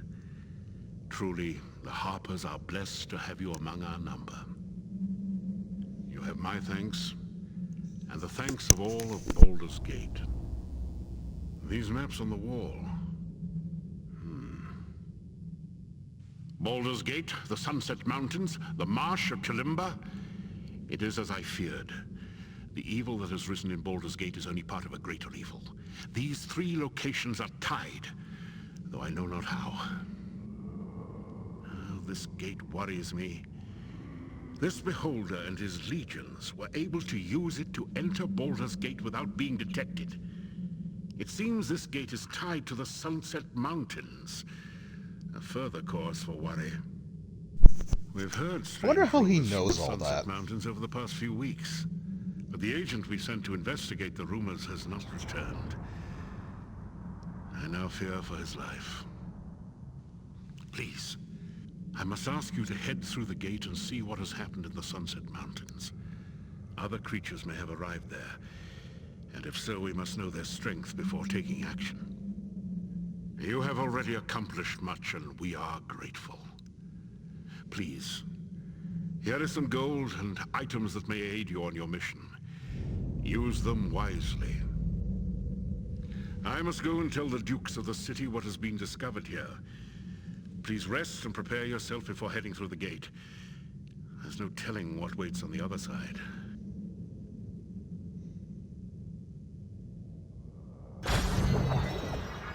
Okay, by the way, that is really good advice from him. Because once we pass through that gate, the recall potions won't work until we find another safe haven. Because we won't be coming back to Baldur's Gate. We finished everything in the city, and we are going to move on. But, yeah, so talking about, like, mind flayers and beholders and, you know, it's like them seeming... I mean, to be fair, I guess, like, being able to dream... Oh, and that's the... Okay, so before I get back to that thought, that's kind of the insidious thing about this. Like, again, the first time I played it, I just ended up going right through the gate right away, right? Because I tried to recall, and you can't recall from this room because it's a boss room. So to actually be able to go back to town, sell stuff, and resupply, which I highly recommend, you have to leave the throne room and then do it. So yeah, so I guess like dreaming other creatures into existence definitely sounds alien, but I think there's, and I know it's like, it's a game with, like, you know, magic and dragons and, you know, beholders and mind flayers, but I feel like there needs to be a little bit of, like, just biological explanation for how, like, because mind flayers are very alien, right? And they're literally aliens. They come from the astral sea. My shop is yours. How does everyone know what I've done? Like, word spreads so fast. Be sure to tell everyone you meet to buy weapons from my store. Okay, I'm gonna sell some of these because they weigh a lot. So yeah, so mind flayers are like they are very alien, right? But they also provide a explanation of how they procreate, like how they create more mind flayers that is disturbing, but it's kind of grounded in like some degree, admittedly very loosely, but in some degree of like actual, you know, biological form of reproduction. It's basically like a parasitic form of reproduction. Dreaming monsters into life is very Lovecraftian. That's true. But the description of how beholders reproduce in the Lords of Madness book for D&D 3.5 is my... Whoops, I just gotta equip some stuff here. So, I want to say that these are the two best weapons that we can get from Bartley's shop, and we are given them after we defeated the Beholder. We could have used them before, but again, we see like damage ratings of like 4 to 15 versus 9 to 13. So technically, the Morningstar is still the better weapon. So that's the one I'm going to keep using for now. But the short bow went from 5 to 9 damage to 8 to 14. So we are going to take that one for sure. But yeah, we're going to keep the we're going to keep using the Morningstar. Its maximum damage is 2 less, but its minimum damage is still 5 higher. So that's what we're going to deal with. But anyway, so the description of how beholders procreate in Lords of Madness is very, like, just gross and disturbing. Swords, but it makes sense. We have everything you need right here. Again, it's just me. Like, I know that it's probably not a popular opinion, and I know there's a lot of people that really love that Beholder origin. So actually, what I'm going to do here is I'm just going to buy a ton of the better healing potions. If you need something to split someone's and I'm just going to sell most of these. You'll come to the right place. And I'm going to sell all but 10 of these, because I'm still not using a ton of my magic.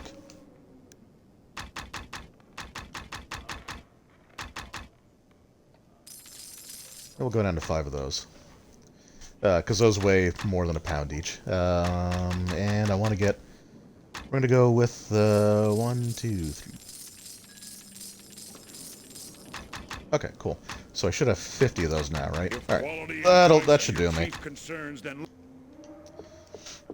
So, I don't know. I guess maybe just because, like, the description of how beholders reproduce was so, like, gross and off-putting that it's the way that I just want it to stay.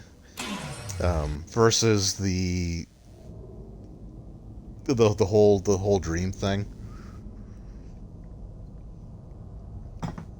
I don't know. Again, it's probably just like a weird hang-up that I have. And I'm not saying that it's bad. It's just not what it's not the way that I see it.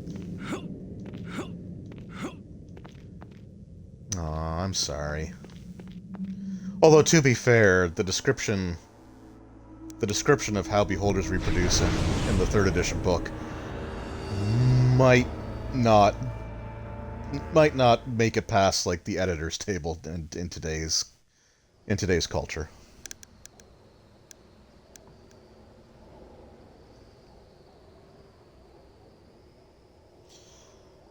My edition doesn't have much background for them. It's an open, yeah, and there's nothing wrong with the mystery either, right? And to be fair to Volo's Guide to Monsters, there is a foreword in the book by Eldminster, and he does state that Volo has a tendency to exaggerate or to fill in the gaps and make it sound like he knows about stuff when he really doesn't. So it is totally open to however you want to do it, right? And again, that's the great thing about the game. And it's something that we've sort of, in our own gaming group, we've talked about before. You know, Wizards of the Coast is not going to come to my house, kick down my door, and make sure that I'm running, you know, Beholders the way that the most recent book has them, right? So you can run the game however you want. And I will run Beholders using the method of reproduction that they have in 3rd edition. And I'm not going to spoil it anywhere. You know, if people want to, you can find it easily enough if you want to. But here we are in the Sunset Mountains, getting absolutely destroyed by moles here.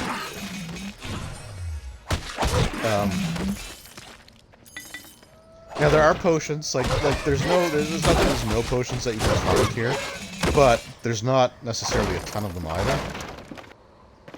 So I've picked up potions, and I'm at... Okay, I've used potions I picked up. I'm one ahead of where I was, so that's fine. But the thing about this section, like I said, there's no going back.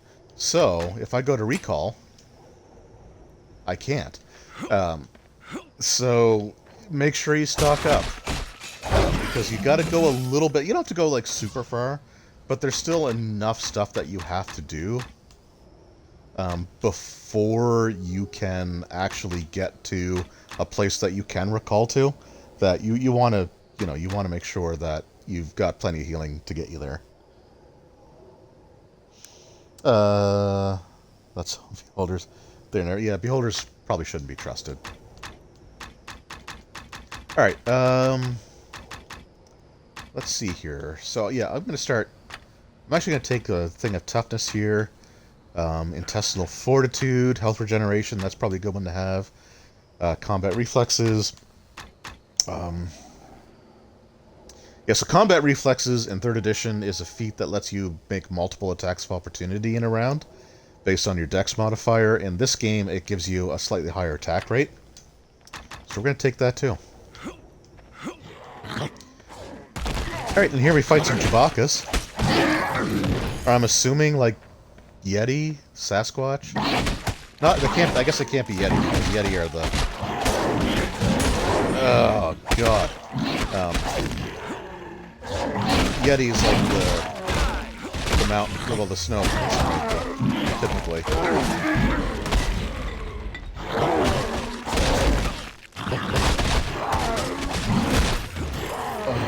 Yeah, these guys are brutally tough too. Especially you. Stop that. Feel the power of my slightly increased attack rate.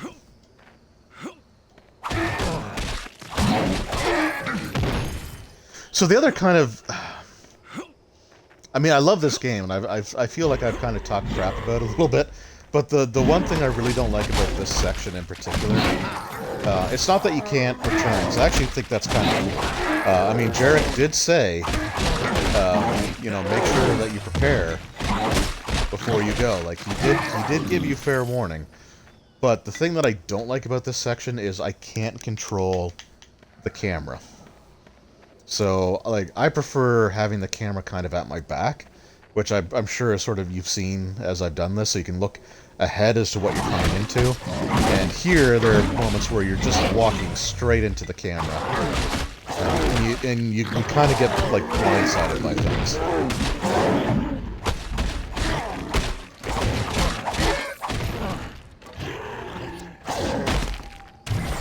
Like that. There we go. That's always satisfying. And I don't mean satisfying like the way that, you know, kids these days say satisfying for, like, some of the weirdest things, but that's just genuinely enjoyable. Alright, and here is a totally fair number of enemies for a solo character to fight against. Oh boy, I'm sorry. They will surround you. They will surround you. And if I were smart, I would try to bottleneck them.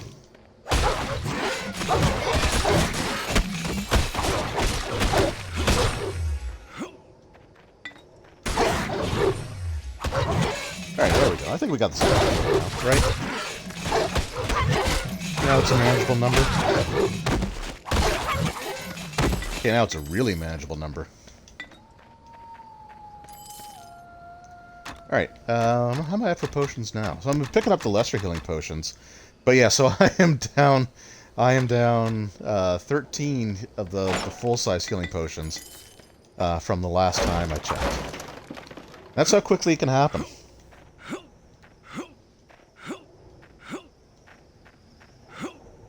I don't know if jumping actually makes you move faster, but it feels like it, so I'm going to do it.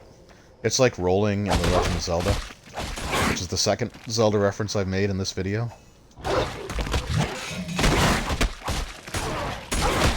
Oh, and that is an ogre?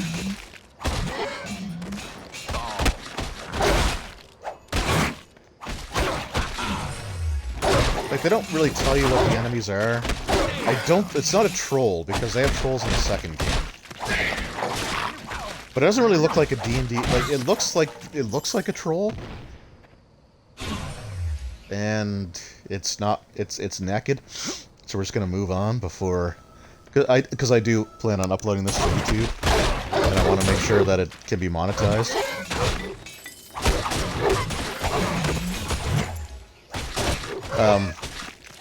But yeah, like, they have the look, they have, like, the design of trolls, but they don't regenerate. So I'm thinking they're ogres, but it doesn't really say. Like, I know that those are gnolls because I'm fully familiar with what gnolls are in D&D.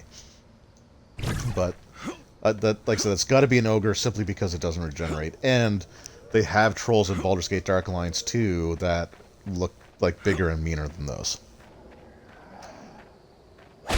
Yeah, it does. Like I said, it looks like a troll, doesn't it? But I don't think it is. And there are two types of there's two types of those bigger enemies that you'll fight. There's those yellow ones, and then there's ones that have like more of a brownish palette to them. But they also have like they also wear like a skull with like horns sticking out as, you know, like, as a helmet. And those ones are a lot tougher too.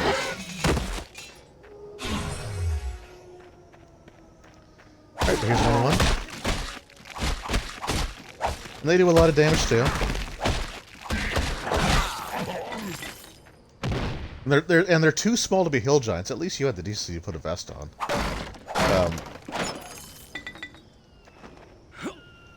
Yeah, they're too small to be hill giants, and we're in the mountains, so it wouldn't really make sense for them to be hill giants.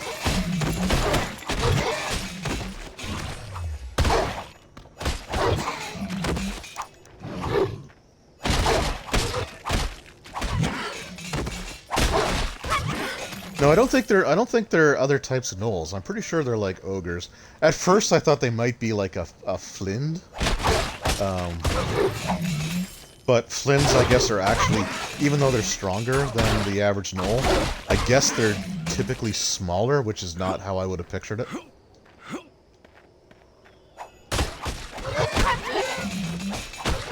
I think we're nearing the end of this section now.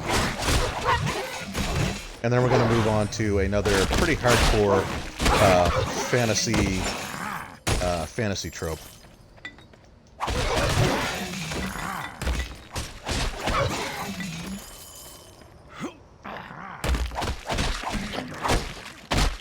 And if I could control the camera, I mean, he's got like the hooked nose, like a troll, like the green scraggly kind of mohawk looking hair, like a super widow's peak, which I can relate to.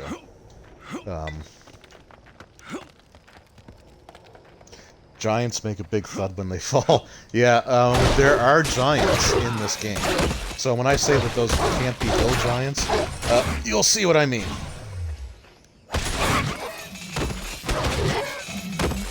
And I know it feels like I'm spamming the potions, but, like, even these gnolls can't hit hard. It doesn't always look like it, but, you know, they can get critical hits the same way that I can. And you'll see critical hits with the yellow numbers. Oh, okay, and there's that.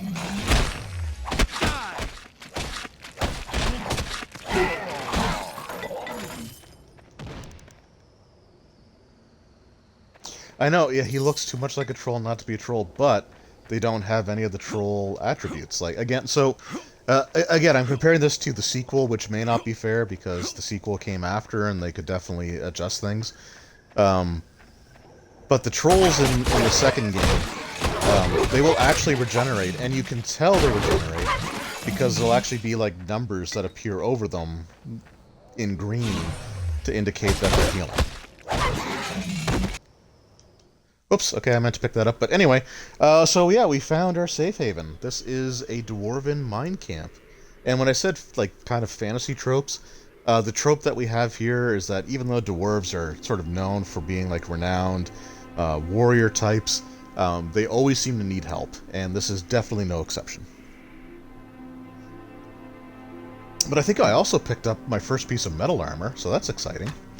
And potions. So, I gained lesser potions, but I used almost half of my stock of the full-size healing potion, and I picked up several of them along the way. So we got studded leather boots, which are better by 1.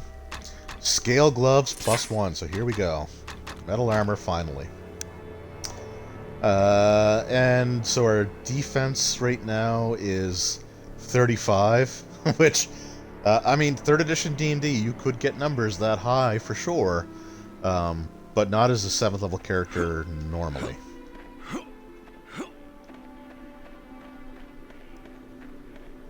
Unless you just abuse the crap out of templates, which some people do.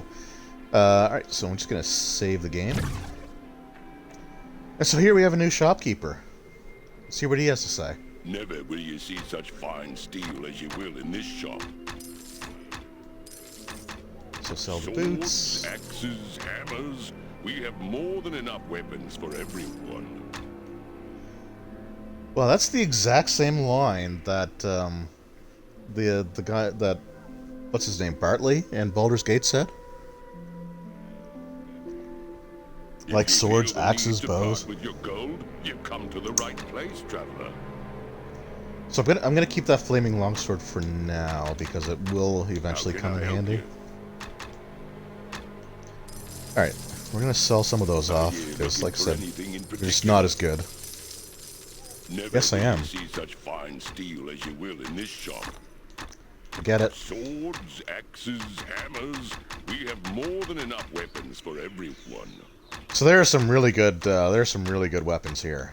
So the Mithril Scimitar, which I'm pretty close to being able to afford if I wanted to do that. 21 to 27 damage. Masterwork Frost Shortbow +2 of 14 to 44. Masterwork Greatsword of Speed. The speed weapons are actually pretty good because you attack super fast with them. It's like 20 to 48. Icy Burst Masterwork Battle Axe. So there's some good stuff here. But I'm not going to do it. Amulet of Strength is good. So so here we actually have some really decent rings and amulets. But all I'm going to do is pick up a few of those. And see how many I have. I want to have around 40. There. That'll do it. I think there's also a class, like a level up thing I can put points into to increase my carrying capacity. Who are you? Tell me what you've been doing here, or my hammer will be the one asking next. I'm from Baldur's Gate. I'm the player character in this game, the person that's going to help you with all of your problems. You don't have the look of the Dark Elves about you. My I'm name human. be Torgir. Torgir of Brungor's clan.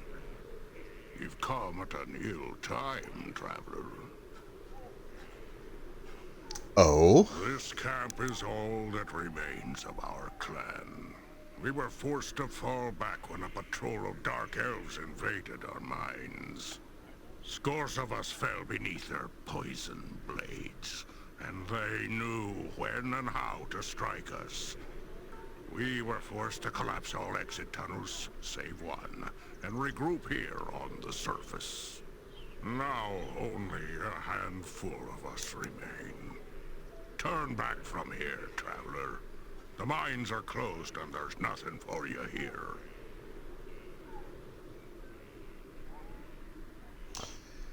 Alright, so that dwarf looks like he belongs in Dagger... No, the Daggerdale dwarves, for a console generation that was one ahead of this, looked way worse. So, you take that back. And you know that's not true. Because you used to text me pictures of that stupid dwarf every time you wanted to end an argument with me. And it worked, too. That was the worst part. So we're telling one. Let me ask, okay, non-related product question. Is Call of Cthulhu Keeper Screen handy at all for the starter set? Yeah, I think the Call of Cthulhu Keeper Screen is pretty good all around. It's got, yeah, I have it. You know what? We're just going to take a quick break from the game here, because I want to answer that question right now. So let me just pick it up and see what's actually... So first of all, the screen has a lot of cool stuff that it comes with, so it's not just like... It's not like the D&D screens where it's just the screen and nothing else. It comes with some quick reference stuff. It comes with an adventure that you can also run with ready-made characters, so it's great from that perspective as well. But the screen itself...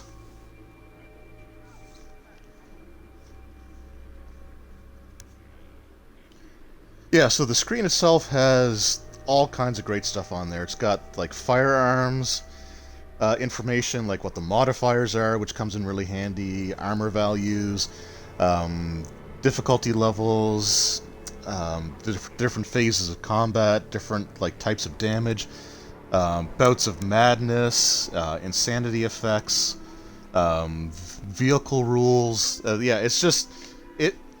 It's something that I definitely recommend picking up, and I don't know if for the vehicle, the little bit of vehicle stuff that's in there, I don't know if that'll come in super handy for the starter set.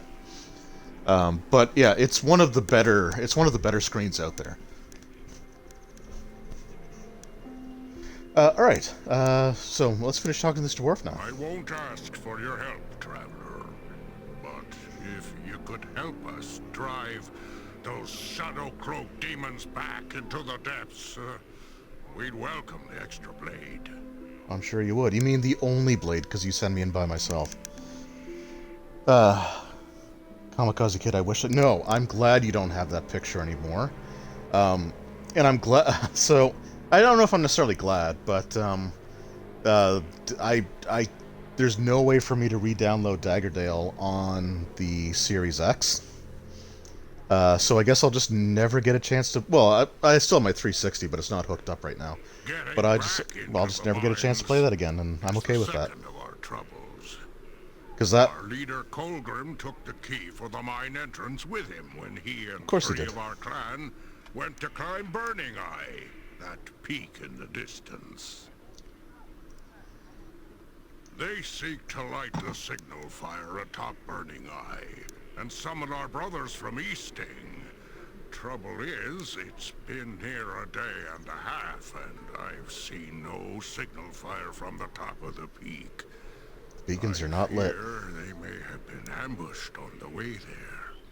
Without the signal fire, we can expect no aid from the nearby towns.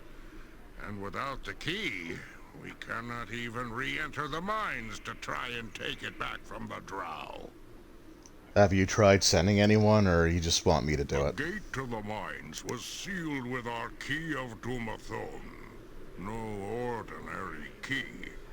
Merely touching it to our gate causes the cracks and spaces of the gate to become solid stone. Not even a battering ram could break the gate now. It keeps us from entering, but at least it keeps the Drow trapped in the mines. For now. Okay, so basically, to help them with one problem, I have to help them with another one first. Also, Kamikaze Kid, still take Daggerdale over D&D Heroes. I agree with that. I can't argue that point at all. D&D Heroes was so bad, in my opinion. I hate to say that because I know that people worked hard on it and, you know, stuff like that. And I don't want to try to diminish the amount of effort that went into it. But it was just not a fun game, and it was one that I just got so sick of it that I just like I'm not playing this anymore, and then I never did, and I never missed it. With Daggerdale, I wish you luck. So Daggerdale is the reason why I like the new D&D Dark Alliance game. Because with Daggerdale, I was really looking forward to it. I was really hoping that it was going to be, because I wasn't really paying attention when D&D Heroes was first coming out. And D&D Heroes got so much stuff wrong right from the get-go that it was really easy to dismiss it. But with Daggerdale, there was a lot of hope that it was going to be a pretty solid game, right? And it was based off of the 4th edition D&D rules, which were closer to, just in like the terminology, you know, it was closer to like sort of video game concepts than the previous edition, so it should have lended itself really well. Unfortunately, Daggerdale felt really cheap. The character models were worse than what we're seeing here, even though it was a generation ahead of this console generation that this game was on. It was super, like, just repetitive, boring. It was just not a fun game, but it was still better than D&D Heroes. 100% agree. And anyone who's not familiar with D&D Heroes, that was an Xbox exclusive title. I think it was put out by Atari. I could be wrong. Atari also did the Demon Stone game, which was not faithful to D&D rules either, but was a hell of a lot better. Different kind of game altogether, but yeah. So D&D Heroes was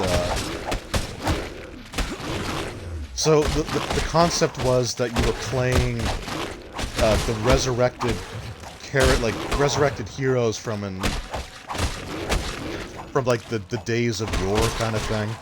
So like you were great heroes that you defeated this terrible villain, but defeating that villain cost all of them their lives. But now that villain has been resurrected, so the characters get resurrected to go fight him again. And the problem, I've said this before in like the other Dark Alliance streams that I did, like for the newer Dark Alliance game. But like D&D Heroes just got everything wrong. Like, so you had a halfling. So you had 4 characters, right? Well, I guess I'll go through that first. So you had an elven wizard, then you had the dwarven cleric, you had the human fighter, and then you had the halfling rogue. Which, you know, fair enough. Like, that's pretty generic, pretty standard. You can't fault them for those choices, right? It's very like D&D basic kind of concept, right? The problem was like the problems. The first problem was, like, the character scaling was just all off. So, the dwarf, human, and halfling weren't that different in size. And when I say, like, the halfling wasn't different, the halfling was taller than the dwarf and just like a hair shorter than the human. Then you also had, like, the same thing this game has with the leveling system, where you have points that you spend to, like, buy and upgrade abilities, which that you can live with, right? So, like, that isn't something I would consider to be a knock against the game. But you also had this, like, meter that would fill up for a finishing blow. And certain enemies could only be hurt by the finishing blow because they would just do nothing but block. And, like, you can block in this game as well, right? Like, I'm doing it right here, right? I've got my shield up. And the shield can mitigate all the damage that you take, but it can also, you can still take damage through the shield as well.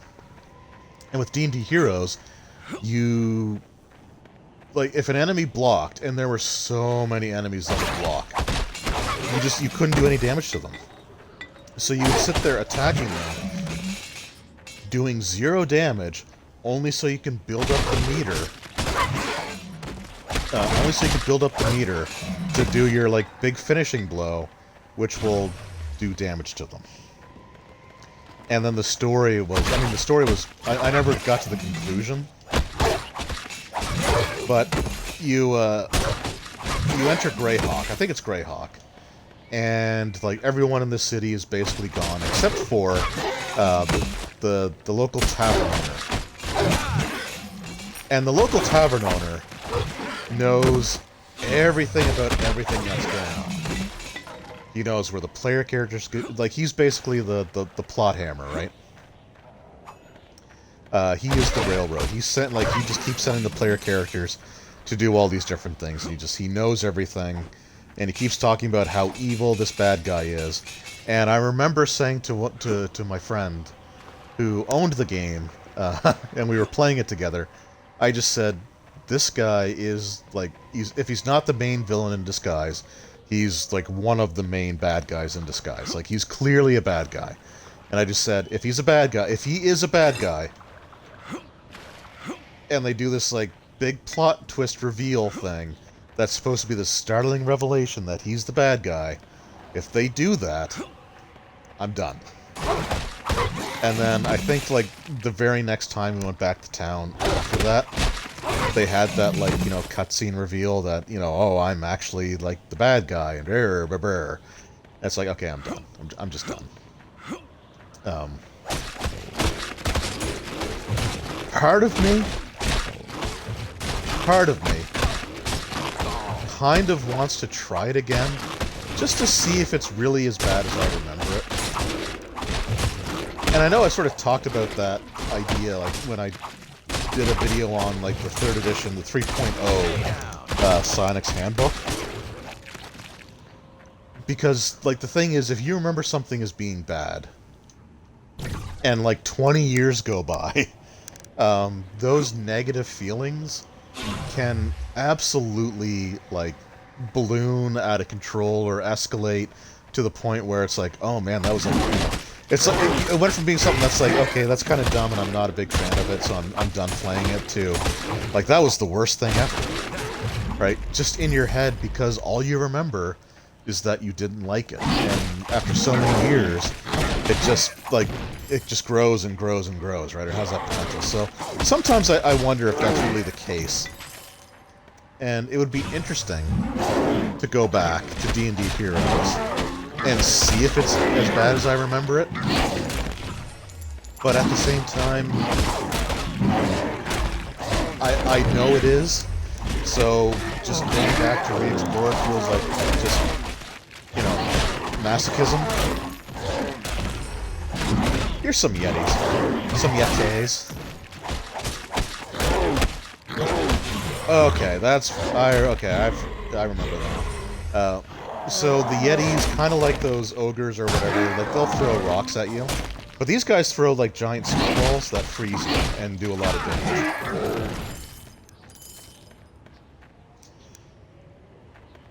Yeah, Demon Stone, yeah, okay, so, as I was ranting, I wasn't looking at the chat log there, so, Sword Talent has Demon Stone, Kamikaze Kid, Demon Stone, yeah, so Demon Stone was a really I don't want to hype it up to be like the best thing ever, because that's destined to overhype and we won't be able to live up to it. But the story was developed by R.A. Salvatore,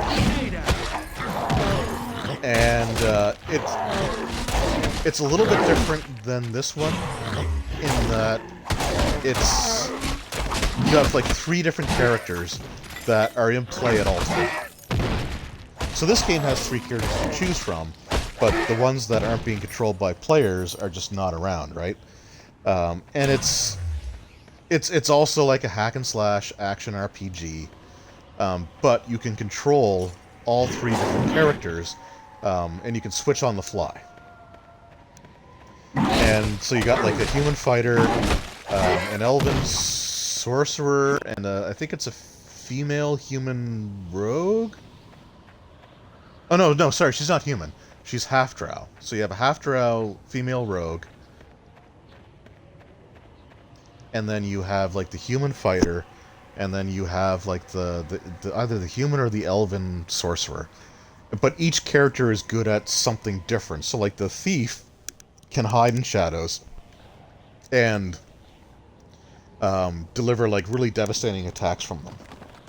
And there are times that is super useful. The sorcerer can use magic to dispel certain types of barriers, and certain things are more damaged by magic, I guess you could say. And then you have like the fighter that's just like a big brute kind of thing. Now that was a loading screen where all you saw was like the upper corner of an elf. But the story was really good in that game, and the premise of it is that holy crap, hold on. That the Slad Lord, Gorl, or Ugorl, or whatever his name was, he was kind of like locked away, imprisoned by this thing called the Demon Stone. And he was imprisoned alongside of a Githyanki general by the name, I think her name was Soreka. You had like Ugorl and Soreka. And you're kind of like basically caught in between the two of them after they get released. And like Ugorl has this red dragon that's faithful to him, because in D&D lore, Githyanki and red dragons have an alliance. You could call it a dark alliance to try to stay topical.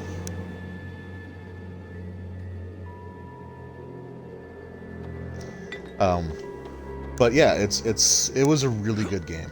Was there something story-based in here, or was this just a cave to fight some wolves? Now also, I have to say, like the shimmering effect, I don't know how well it shows up on stream, but the shimmering effect of the ice cave looks really good.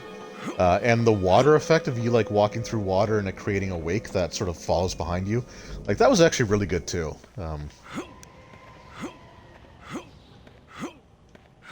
So there's definitely some really decent graphics in this thing. So what we're going to do to finish off this stream is we're going to light that signal fire, and then we'll end the stream there, and the next week we will go into the mines, because of course we have to go into Dwarven Mines to fight some drow. And including their leader, who, if this game were made in modern days, would probably have a link to their OnlyFans in their social media bios. You'll see what I mean when we get to her. Which won't be for another week, but we'll see.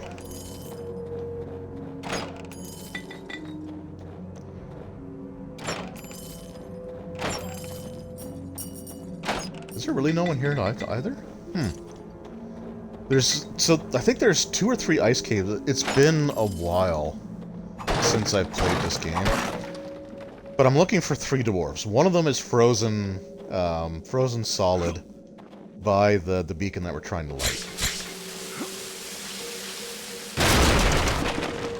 And then there's 2 more that have stuff we need to light the beacon. And we'll talk about how their plan seems kind of silly once we sort of get to it. But they're in ice caves, so we have to find them in ice caves. I guess they're just different caves than the ones I'm at right now. Again, it's been a while since the last time I played this.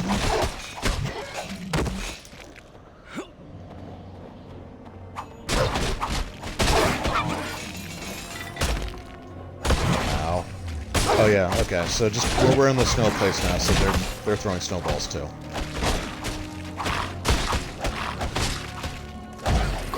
Well, they do a lot of damage. Okay, cool. But we leveled, so we're good. Alright, now one thing that is close, that does actually make sense compared to, like, Dungeons & Dragons 3rd edition, is that every so many levels, we actually get to increase our attributes. So we can increase one attribute by 1. So right now... I'm going to go with probably Strength. Charisma's only good for resale. Actually, Wisdom's pretty good too because you get more experience points. And it's an odd number, so if I increase it, it will actually go up to an even number, which gives me a higher bonus. So that's what we're going to do. Alright. We have flame arrows. Let's put another...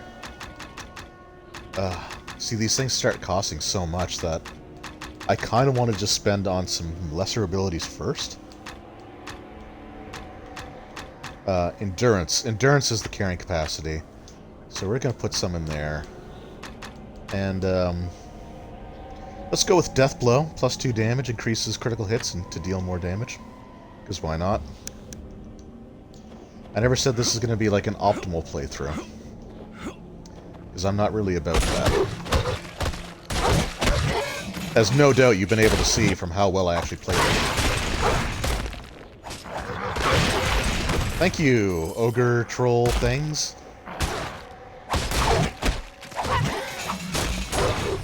So yeah, they can actually, they can friendly fire a little bit. I don't think they hurt. Like, if they hit the knoll with the snowball, it doesn't hurt the knoll. But it does freeze it, so it slows its movement speed down. And if I kill it, it shatters like that, which is great. Ow, that was an exploding one. Will you follow me, or are you just gonna stand there? Okay.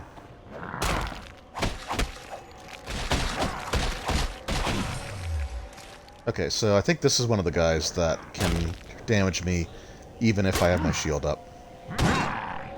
Yeah, a little bit. Not much, but a little bit. Ooh, a serrated fine scimitar. What do we got for damage on that? Okay, so the so the serrated scimitar has damage of 11. So no range, just the same number. Although, I'm going to actually equip it because it eliminates some of the randomness. But it only has one number for damage. It doesn't have a range. So that means, right, I should be doing the same damage number to everything that I attack. So let's see how that plays out. Because that's something I honestly don't remember, if it actually does that right or not.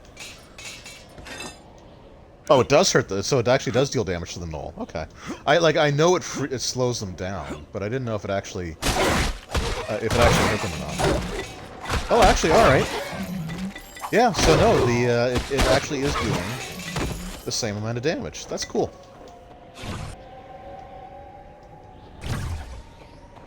Alright, so here's where we go to find the 3 things.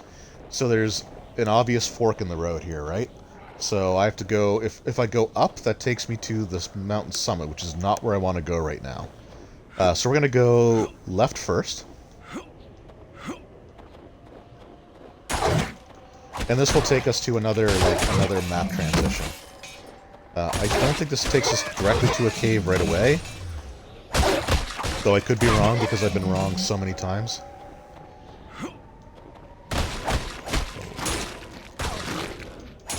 Ow. But I think this takes us to another, just like, big area that we have to explore to try to find the cave that we need. And since my pathfinding skills suck, we'll see what happens. I usually block and let the... Oh, can the trolls actually kill them? Huh. Okay, I've never seen it happen, but that's good to know. I might actually give that a try. We'll see what happens. Okay, there's one there. Let's see if I can pull this troll over, or this knoll over. Alright, so we're just gonna block. Let's try this out. Oh my god, it does! I saw the damage number. That's hilarious. That is a heel turn right there.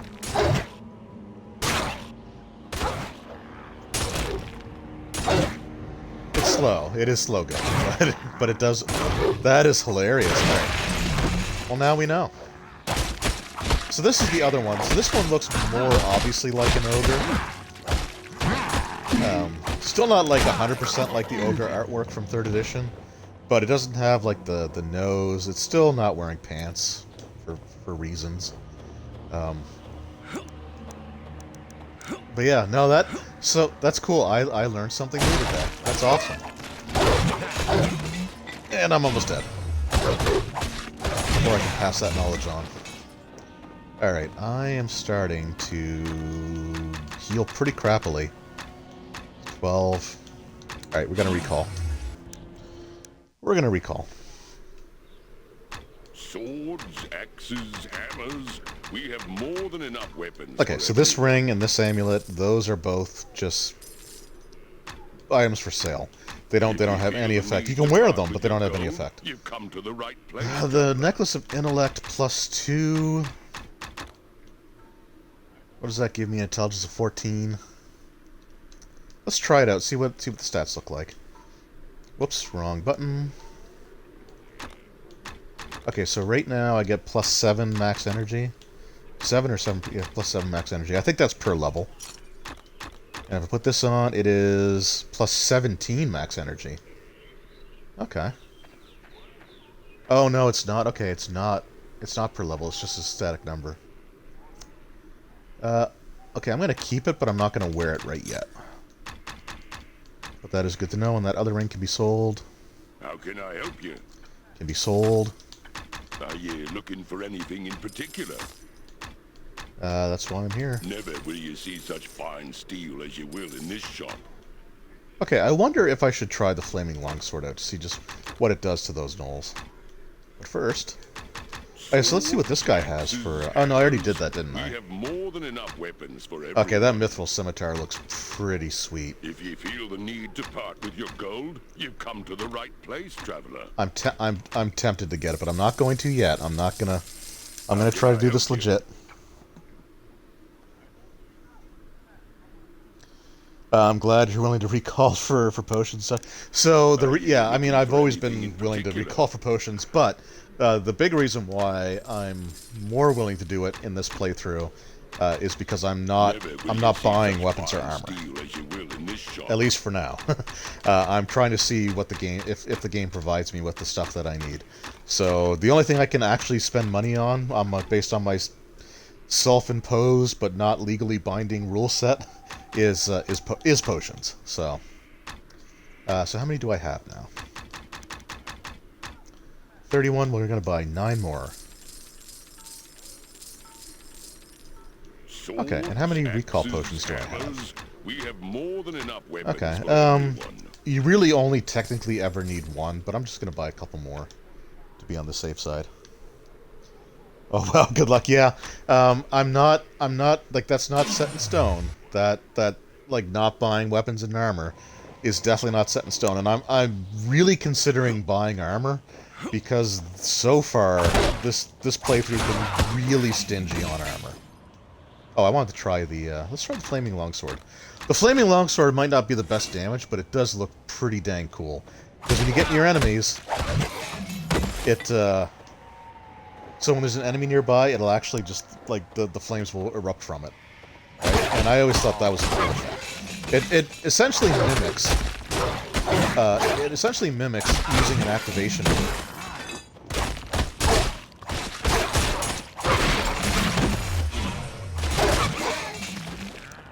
Which is cool, and I kind of like that aspect of it. But the damage is not Great. Okay, we're...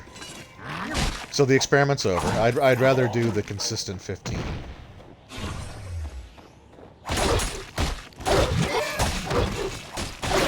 Improved critical is something I'm gonna have to start taking as well. Because that comes in really handy.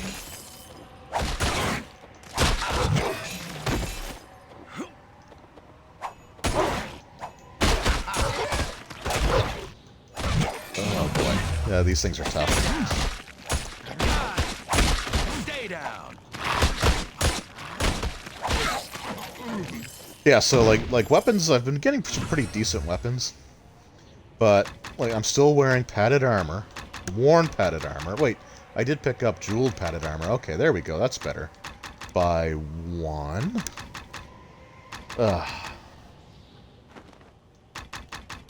Honestly, it's not worth it. The jeweled one is worth so much more to sell that I'm going to sell it. I maxed improved critical and honestly sometimes forget that I have it. Yeah. I mean, it's percentage chances. So it's not like, even if you max it out, it's not guaranteed that you're going to be doing crits left, right, and center, but at least the odds are better.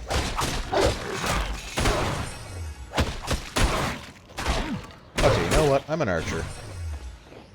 Let's start archering. Thank you. Thank you for the help.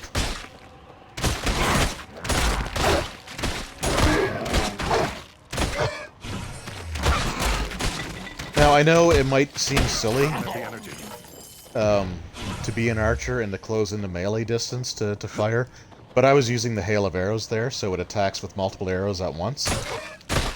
So you can see it's actually dealing two damage numbers there. And if you're close enough, you can hit the target with both of them.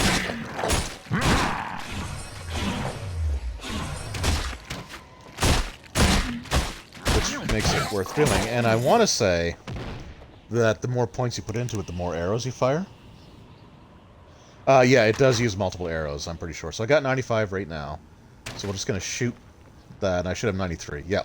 So it does use the amount of arrows that you're firing. But arrows are pretty easy to come by. And you can always buy them. But now the thing, like, in Baldur's Gate Darklines 2, they don't have a dedicated, like, they don't have the Arcane Archer. But they also don't worry about ammo. And I for a video game, honestly, I kind of like that approach a little bit better. Where, like, I mean, I know it doesn't make sense, but it's a video game, so if I don't have to keep track of ammo, then that's fine.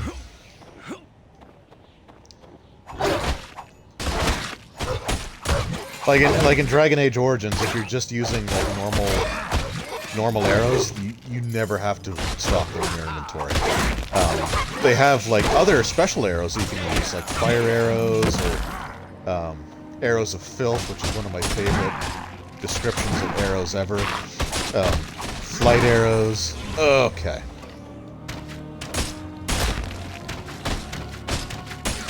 But there we go. That was pretty good. But if you're just using normal arrows, you don't have to track them. Like, there's no inventory. You never find normal arrows. You can just fire as many as you need. And Baldur's Gate Darklines 2 does that. But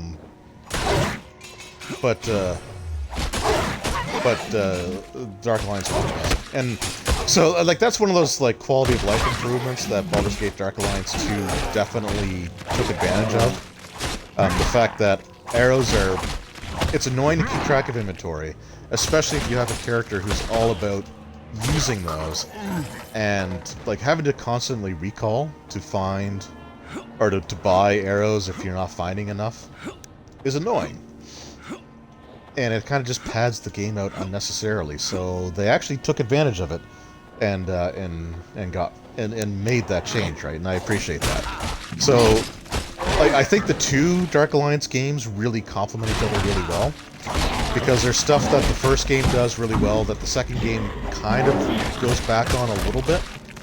But then there are things that the second game does really well that the first game, you know, was kind of lacking.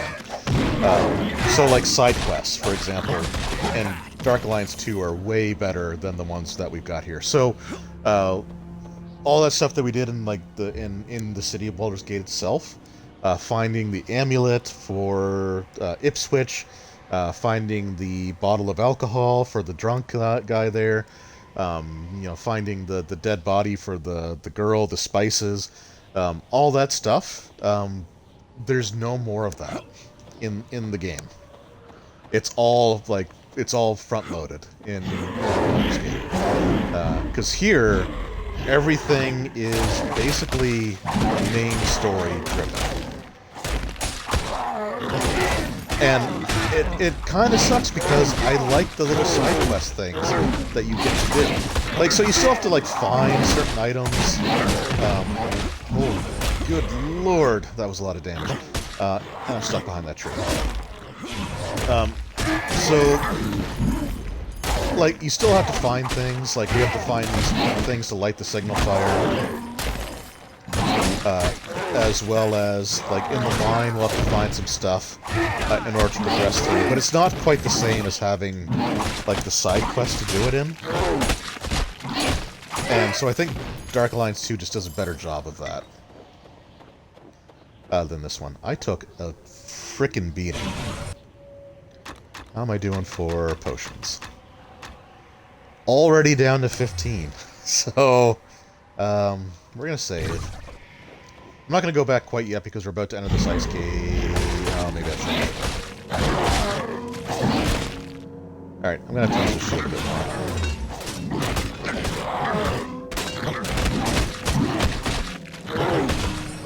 Oh, dear lord.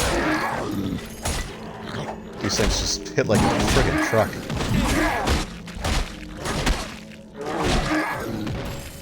Alright. We'll recall once we get out of here. Like back to the fork in the road section. Okay, so here we have one of the three dwarves. So there's three dwarves that went up to the mountain to light the signal fire. So this one has the flint, a slab of flint for lighting the signal tower. Then we have to pick up, I think, the oil to burn in the signal fire. Now, the thing that doesn't make sense about this plan is that the three dwarves went up there, went up to the mountain to light the signal fire, right? But then they got to that fork in the road, and they all three went in different directions. Now, it could be because maybe they were ambushed, right? And they kind of fled the ambush, and that's you know, it makes sense to a certain extent. But at the same time, like, you're not going to light the signal fire. First of all, why is one person carrying, like, why are there three important items that one person each is carrying?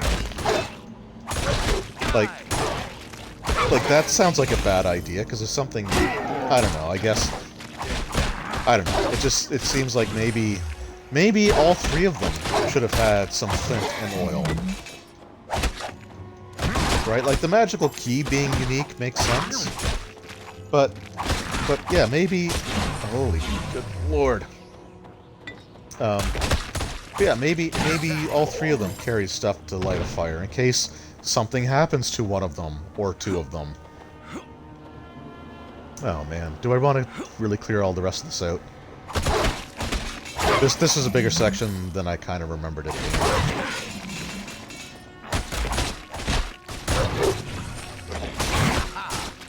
Alright, well, we'll go. We'll finish this part out, I guess. I want to be thorough. I could use the experience points. The ogre troll things, they give you a pretty decent amount. DA2, Dark Alliance 2, yeah. They're both good games. So Dark Alliance 2 has a better selection of characters, because there are 5 characters you can choose from. The characters are more interesting. They do feel more connected to the actual world. Whereas the characters in this game feel like blank slates. The exception to that being the Barbarian. The Barbarian still very much feels like a blank slate character. Like, there's no real NPC that you go and talk to, based on your background, which like all the other characters have. The Barbarian doesn't need it because the Barbarian in that game is super broken. And I love him for it, but he's super broken. When you can dual-wield great axes, and yes, you can dual-wield great axes, you know that you're overpowered. But they're both great games. Like I would put both of them on pretty even footing. The second one though does have a bit more going for it, especially in terms of like enemy types and like I said, the character background stuff is fantastic. My favorite one has to be the Moon Elf Necromancer. If ye feel the need to part with your gold, you've come to the right place, traveler. I don't feel the need, but I have the need. Alright. Buy 2 of those. And how many is that? Does that bring me up to 40? Oh, brings me up to 26. Holy crap, okay. I was getting pretty low. Are ye looking for anything in particular?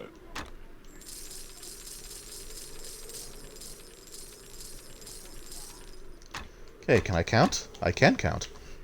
Oh wait. Recall potions. Yeah, I got 4. I'm good.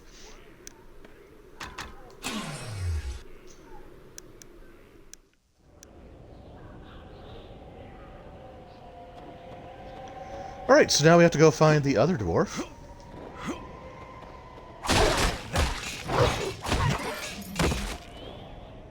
Now, I really thought, and I wonder if I missed something, because there's an ice cave somewhere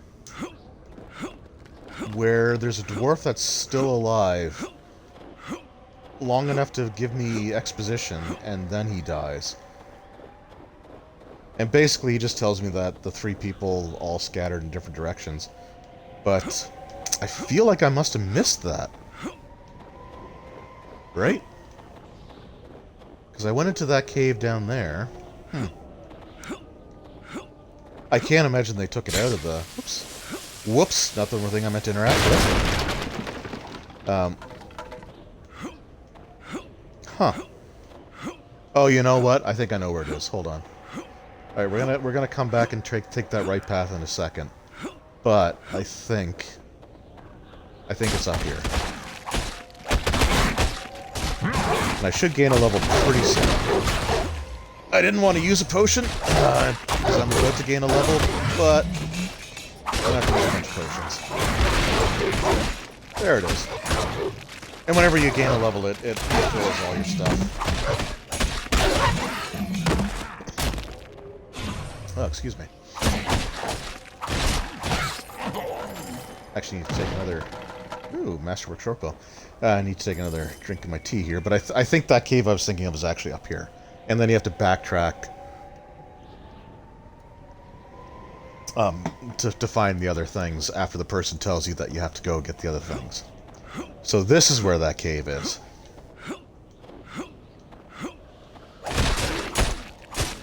And there's wolves, because of course there's wolves.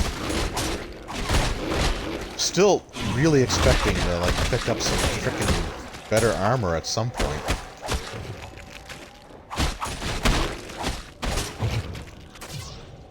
But let's gain our level here. Alright, improve critical. We'll take improve critical. Ooh, repulsion. I'm gonna take that because that's actually a decent one. And then, what can I do with 2 points? I can do toughness. So I shall. Yeah, here he is. So, again, I mean, you know, fantasy tropes are fantasy tropes. And video game things, you know, movies all do this.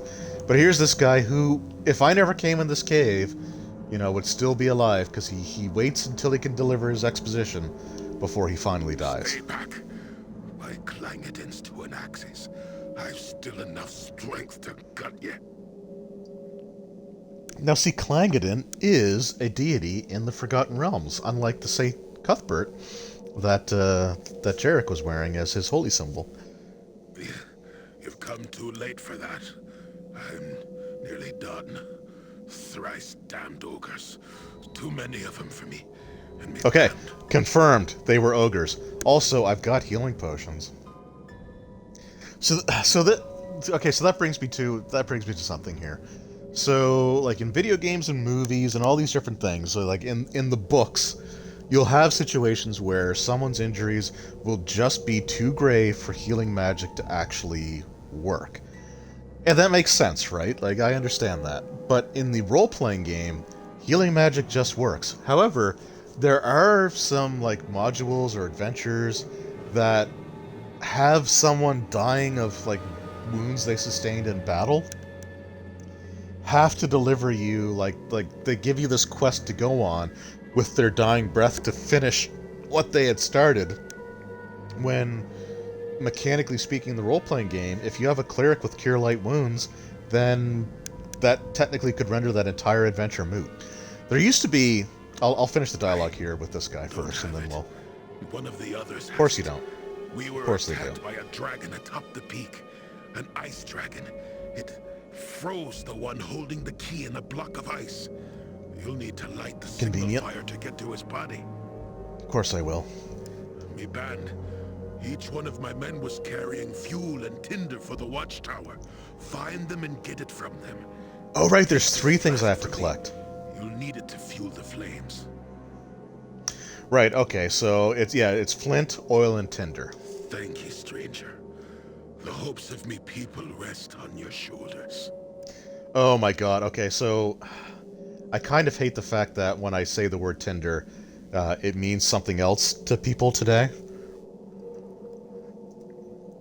But it does bring up an experience, not a Tinder experience. Like I'm married and happily married, but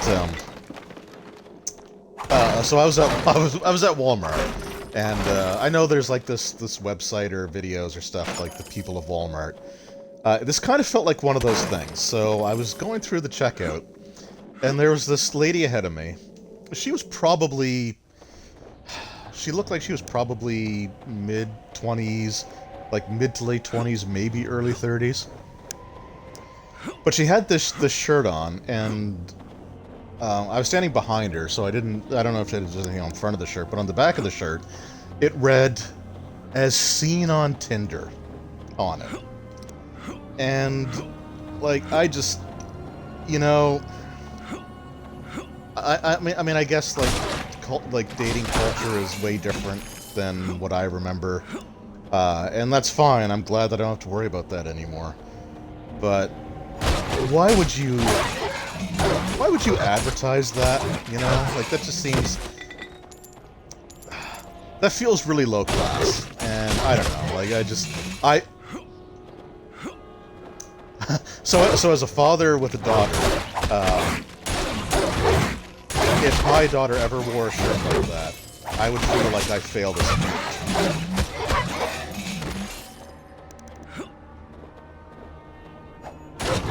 Oh, where are you coming from the loading trigger from there? Alright, potions, we good? Yeah, we're still pretty good.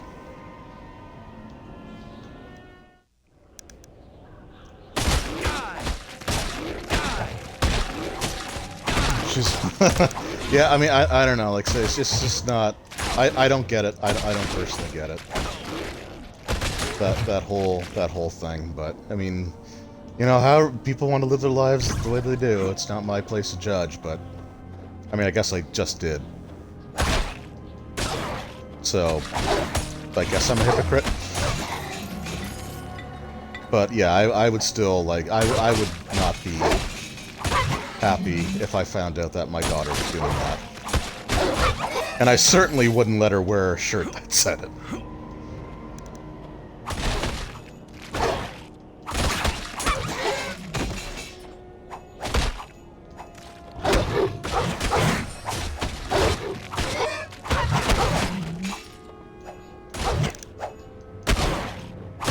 Come on now.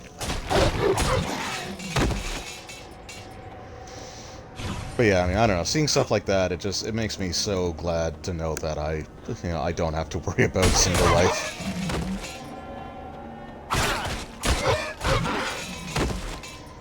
Alright, so there's a whole bunch of guys here. I think the dwarf is sort of down in the bottom corner that I'm walking towards.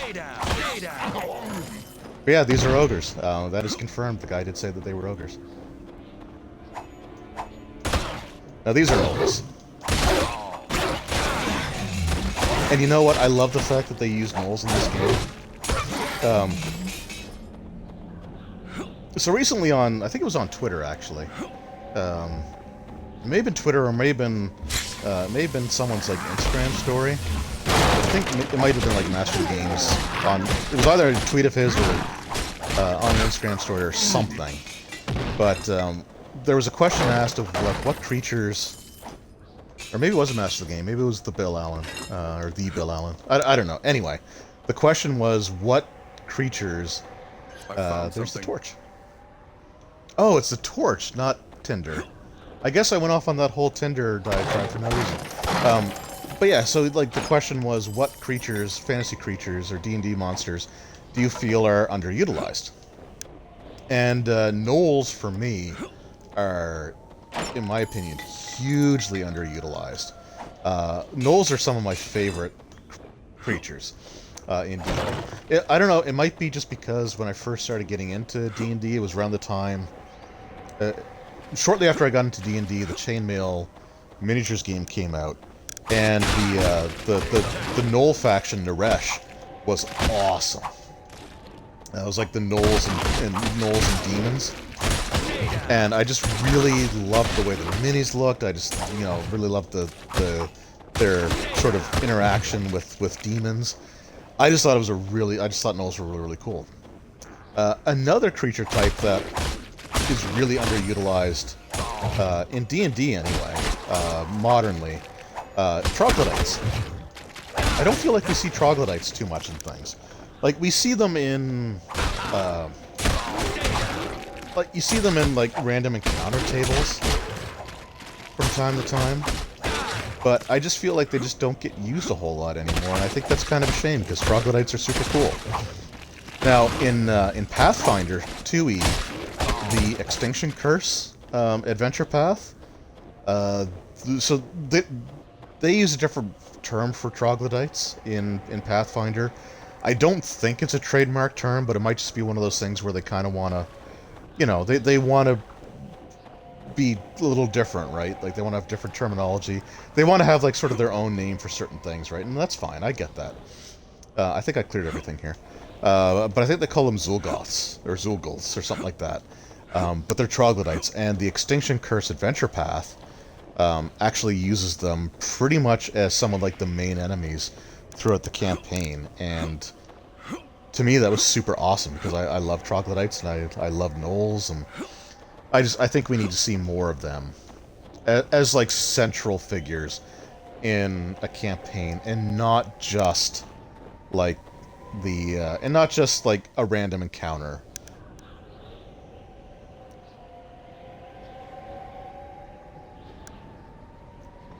I use them in my lower adventures, but yeah, I mean, yeah, so, like, gnolls and troglodytes... troglodytes especially, they used to be used in a lot of, like, the old school modules, and they were, like, usually lower level things. AD&D monsters were a little bit different, right? Like, you could have... So, like, in 3rd edition up, you would have, like, a gnoll fighter that has, like, levels in the fighter class and all that stuff, and you can just make a pack of gnolls all based on player character classes.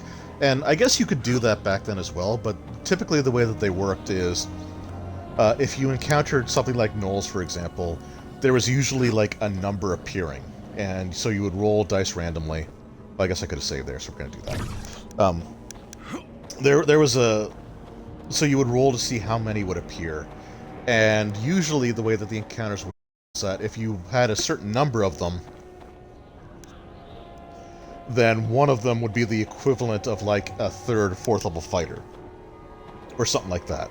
Or one would be, like, the equivalent to a certain level magic user. So they would be tougher and have access to spells and, you know, or... Oh, okay, this part's going to be annoying. So these are will-o-wisps, or will-o'-the-wisp. And they're basically living ball lightning. And the lightning attack can drain your health really fast, especially when we start encountering multiple of them. Or just one that moves around fast enough that I can't get to it.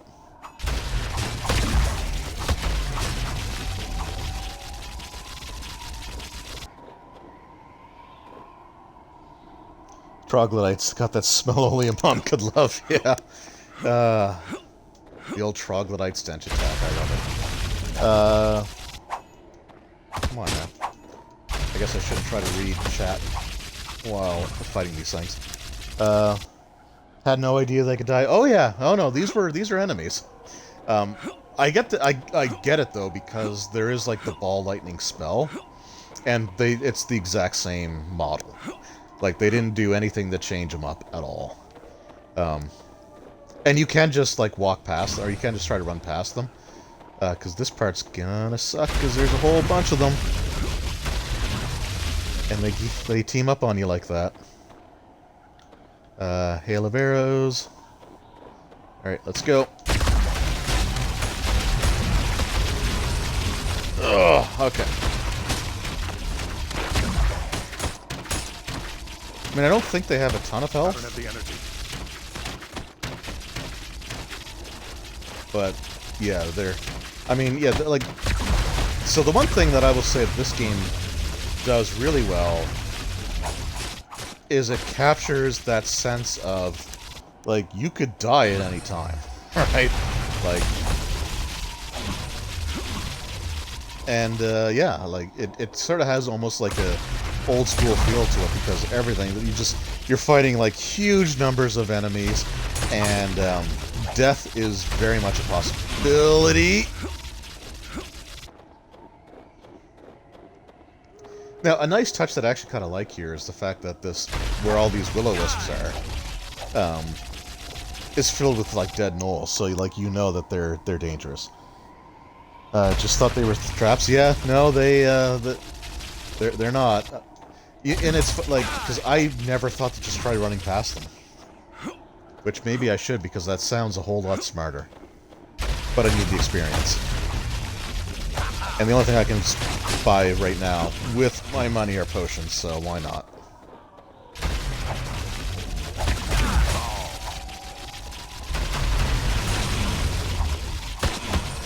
Okay, alright, nope, gotta get away. Gotta get away. Phaser's at full, yeah. Yeah, feels like maximum kill. Stay down. Oh, see that guy, I guess he just was feeling generous.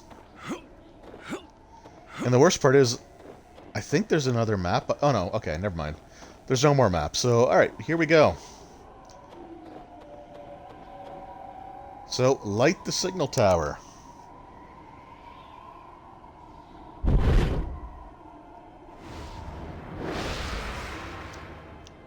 So as cool as the ice effect and the water effect is, I will admit the fire and smoke effect definitely feels like it's from 2001, 2002.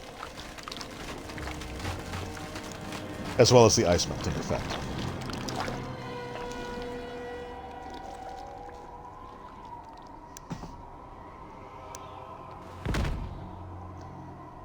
I don't know why, but I always chuckle at that. So here's a little precursor of things to come.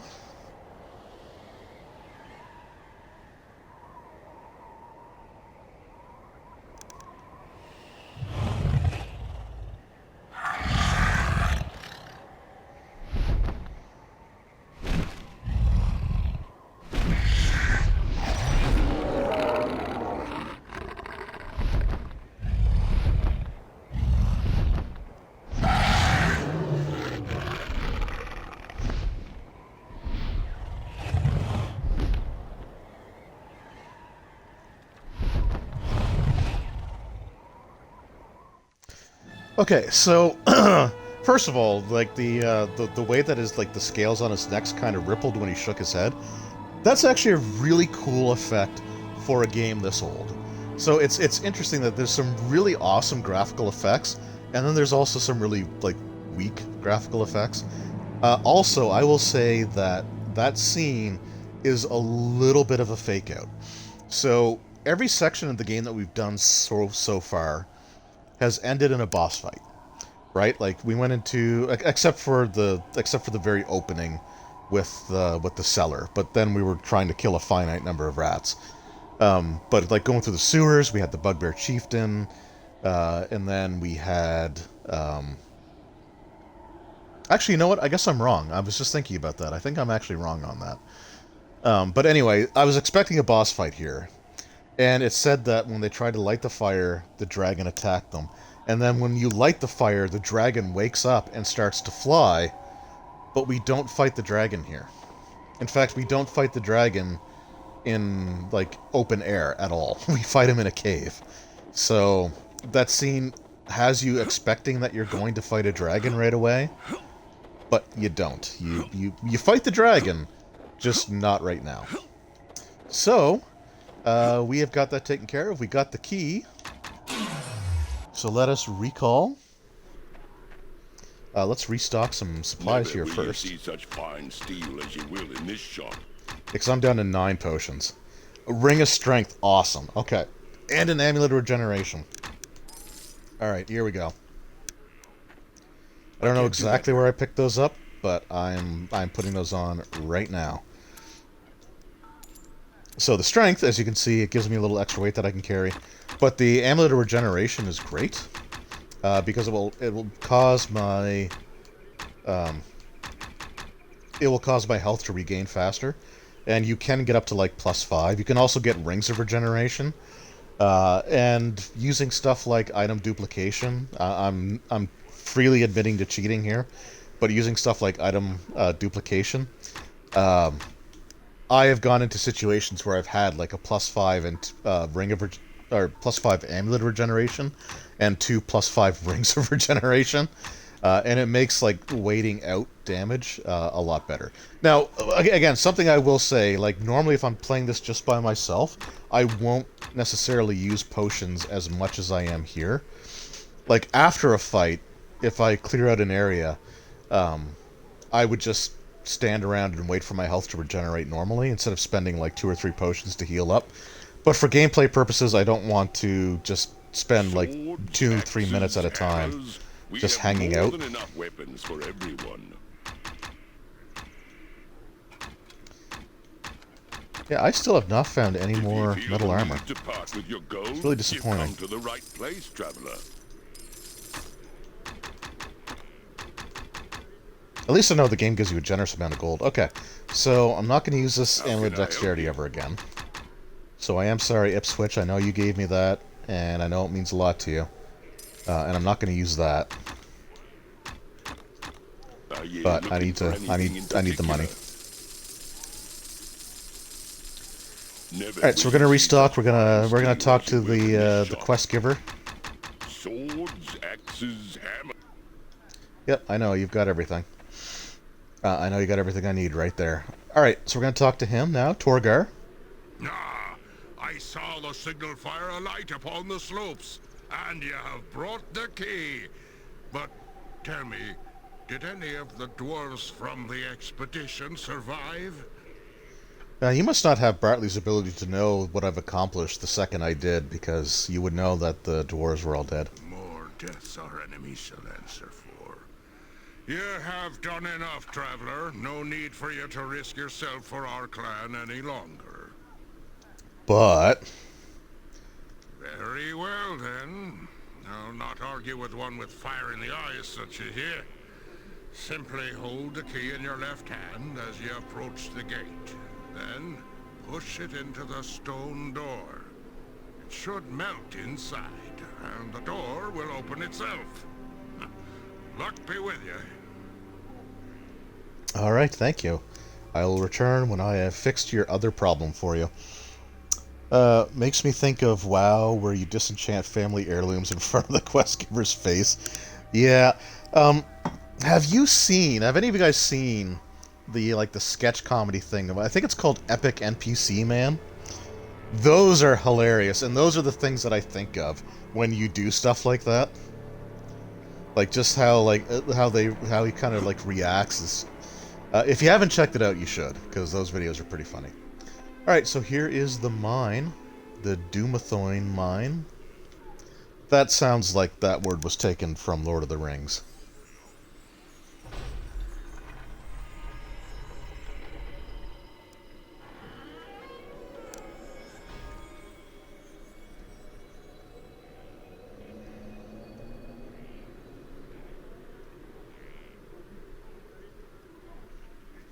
Alright. So we're going to enter the mines, and we're going to save... Oh, okay, let's kill these rats first. Just to clear them out of the way. Alright. Yes, okay, so we have entered the Dwarven Mines, and we are going to start encountering some drow. And, spoiler alert, the fight with the drow is going to suck. It's really going to suck. But... We're going to actually save that for the next stream, because we're pretty close to 3 hours in, and originally my intention...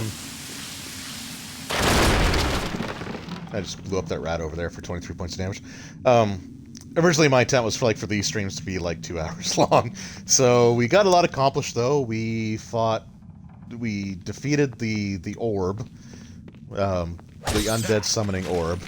We defeated the Beholder, leader of the Thieves Guild and Baldur's Gate.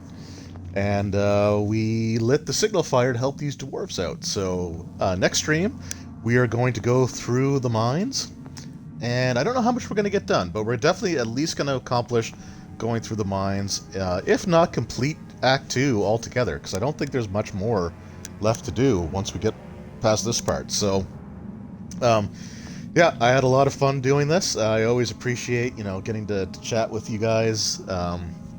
I love being able to interact a little more directly this way. It's awesome. I have a lot of fun doing it. So I just want to thank anyone who took time to pop in, anyone who's, chatted. Even if you just popped in for a second, and then peaced out, that's fine too. Any support is always appreciated. And, yeah, I'm looking forward to next week's stream. And if you didn't get a chance to watch the whole thing, I will be uploading it to YouTube as well. And you can also watch it on for 2 weeks, I think, on Twitch before it goes away. But I'll be downloading this as soon as I'm done here, and I'll upload that to YouTube. So that should be available within 24 hours or so. Oh, so Talon got that Cthulhu starter set coming. Okay, yeah. So before I do sound off, the Call of Cthulhu starter set is fantastic, and I hope you enjoy it, because I absolutely loved it. And as long as you're not worried about introducing spells, the rules in the starter set are really all that you need to run Call of Cthulhu games. The only thing that they don't have is the spell lists, the spell books, and things like that. But it gives you some creatures, it gives you the character creation rules that you need. It's a fantastic set. But, yeah, so anyway, that's off topic, but again, it's a great set. I think you'll like it. I hope you like it. But yeah, thanks again, everyone. I really do appreciate it. And I will see you all next week. Or, actually, if you're interested, my Dragon Age stream is going to be on Wednesday night, starting Wednesday night at 11 p.m. Eastern.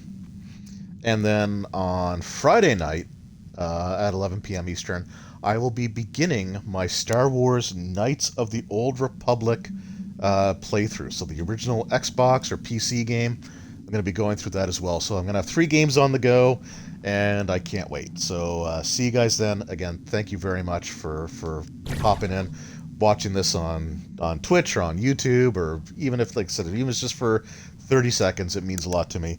And I will see you all next time. Take care.